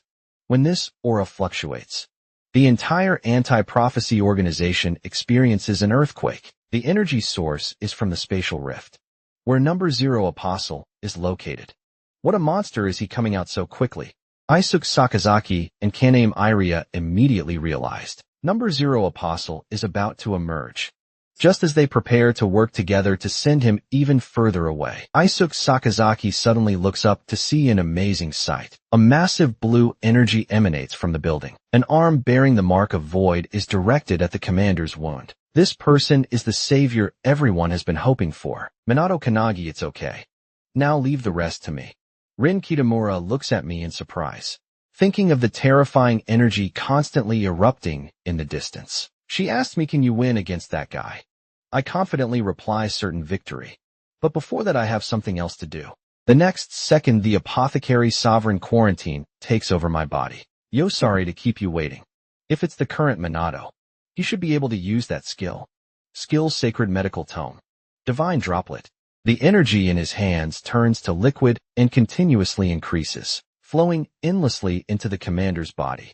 In the apothecary sovereign Warrington's mind, there's a book with no mention of death. The Sacred Medical Tome. This book records supreme medical wisdom, capable of maximizing patient healing. Soon the wound at the commander's heart is repaired. Captain Yoshima and Rin Kitamura watch this scene in amazement. How is this possible? Not only was the wound repaired, but the heart was completely healed. Soon the commander awakens. Seeing Warrington standing by the bedside, she immediately recognizes her. You've come. Warrington immediately gently grasped the commander's hand. Yo, you can't move around yet. I'm sorry, I can't stand up. Sleep for a while. When you wake up, all injuries will be healed. Then everyone can eat together again. So the commander closes her eyes and falls into deep sleep. Warrington looks at her sleeping close friend, her heart filled with rage. Everyone, let's depart. The scene moves outside, where a group of card people are about to invade the building. Skill Metal Reinforcement. 1000th blow. Saishiro Asahina of Yorozu unit arrives first. Surprisingly, even a full power strike only eliminates one card. The other card people hit only suffer minor injuries. Martial Arts Lethal Chain Blast. Soa Hisagi of Makabe unit immediately follows up. However, they're quickly surrounded by card people. These card people are just like the puppets released by Eva. before each soldier can match. Ends combat power at this moment. So Hisagi is ambushed by a card person and kicked flying. Damn it, how can I fall in a place like this? She recalls Captain Makabe's parting words. This world is entrusted to your protection. The mission the captain entrusted to me. Even if I stake my life, I must complete it. Well said, martial arts stone punch. Countless arms suddenly appear behind Soa Hisagi, instantly shattering the card people before her. It's Captain Makabe who appears. Sorry to keep you waiting. I'm back. Soa Hisagi sees the captain has returned, her eyes already moist on the other side. A golden light flashes skill golden bat. The captain of Yorosui unit. Shatters several card people with just one swing. These guys are pretty easy to smash. Follow me, and let's finish them quickly. Seeing the two captains appear, Soa Hisagi and Saishiro are extremely excited. That said, we probably won't be needed at this moment. I'm floating above their heads. Since the card people's target is me, they're now all surrounding me. Just as they launch their attack, I've already raised my sword and assumed a stance. Hinoki style, sword technique. Shadow vortex as a sword. Light flows like water. This sword sweeps 360 degrees around me with no blind spots. All the card people are cut to pieces. The two people below look at this scene in the sky in disbelief. At another battlefield, number 7 senses something happened to our card army. How is this possible? Those were my 500+ card soldiers, and they were all slaughtered in an instant. Said, hey, what's wrong? Did you find Minato Kanagi? Learning that the card army was completely annihilated. Number 10 wants to personally go kill me. However, he's tied up by Kiyoshi Shina and Shuichi Mikado and can't break free. At this moment, Shuichi Mikado takes a deep breath, then steadies himself, raising his right hand toward the enemy. His entire aura changes. Please go to hell. Next what? What are you planning to do? The next second, number 10 discovers something strange has appeared on his arm, with 2 characters written on it. Skill Holy. Seal of Exorcism. A large number of light orbs shoot out. Number 10 and number 7 are surprised by the light orbs. However, they soon discover these light orbs seem rather slow. For both of them, it's easy to dodge. Are you an idiot at this slow speed? Who do you think you can hit? But before finishing the sentence, the light orbs that were flying straight suddenly changed direction and rushed toward number 10. Why are they all coming for me? Is it the mark on my arm? Most likely marked when I was attacked earlier. Even if these light orbs can track, what good does it do? The speed is too slow. However, the next second, Shuichi Mikado suddenly appears behind him, landing 3 consecutive punches on number 10, sending him flying. The TOID with number 10 is furious, summoning lightning to strike down again. But Shuichi Mikado easily dodges. You bastard, those light orbs earlier were your decoy, attacking me while I was distracted. I'm sorry, your reasoning is incorrect. At this moment, number 10 realizes he has 3 more marks on his body. Watch your back. The light orbs from before have now caught up behind number 10, and their speed has actually increased. Number 10 narrowly avoids being hit. Just as he's puzzled, Shuichi Mikado attacks from behind again. One punch smashes him to the ground, immediately followed by dozens of light orbs shooting toward him. Number 10 can only retreat while using skills to defend. The speed is even faster this time. It seems related to the number of marks on my body. Each additional mark multiplies the light orb speed. Damn, it can't avoid them anymore. The next second, number 10 is hit by countless light orbs, and each light orb feels like one of Shuichi Mikado's heavy punches. Number 10 is completely engulfed by the light orbs. The originally stormy sky suddenly becomes clear. Has your face of anger ended? The wounded number 10 struggles to get up. Facing Shuichi Mikado, he feels fear. What to do? Being touched by the light orbs is the end. Please don't come near me. The next second, number 10 skill triggers Mask of 1,000 Faces, the face of terror. He begins continuously emitting purple poisonous gas. Anything touched will be corroded. On the other side, number 7 is again caught by Kainashina's hair and shouts, "Get away from here quickly. I don't want to die from rot." You're so noisy. Number 7 is then tightly wrapped in hair and continuously drained of magic power. The cards around number 7 all fall to the ground as they lose magic power, soon wrapped like a cocoon. Unable to move, I'm done here. On the other side, Shuichi Mikado stands at the edge of the poisonous gas, firing 20 more light orbs into the sky. Forgot to tell you, being hit by light orbs also adds marks. Now number 10 is covered in marks. The light orbs track toward him. Now the light orb's speed is 5,800 kilometers per second. How will you avoid them with a scream? Number 10 is once again hit by all the light orbs, creating a massive explosion. After the smoke clears, only a charred corpse remains on the ground. I won, Makoto. Did you see I used this skill to avenge you? Going back to their childhood. Makoto said this skill is too cunning. Once you get hit, it's over, idiot. You have to be able to hit the enemy first. Against powerful enemies, I might not land a single hit. Just like Midori, I can't hit him at all, haha. Your skill is useless against me. Just wait, I'll use this skill to become a Special Forces member. Then I'll definitely give you a punch. Then work hard, you shameless bastard, Midori.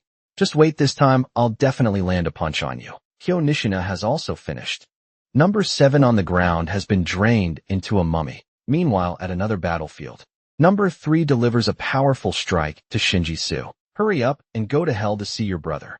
Shinji Su is unfortunately hit. One arm, now unusable, Akane says impatiently. So noisy, can you be quiet? Minato Kanagi, watch this. Even I can do it. Akane's eyes turn green. 15th lesson, Trace Magistus Nefarious. There the scene moves to the mark space. Alchemy is the study of change. Understanding all phenomena. Turning the unknown into the known. Then making changes based on the original foundation. This is what must be learned in the 15th lesson. Akane should be able to master it thoroughly. Back to the battlefield. Akane uses the skill Trice Magistus Mefarash Zair at this moment. Number 3 begins condensing energy again, firing toward everyone below. This attack has quite a number, I must block it.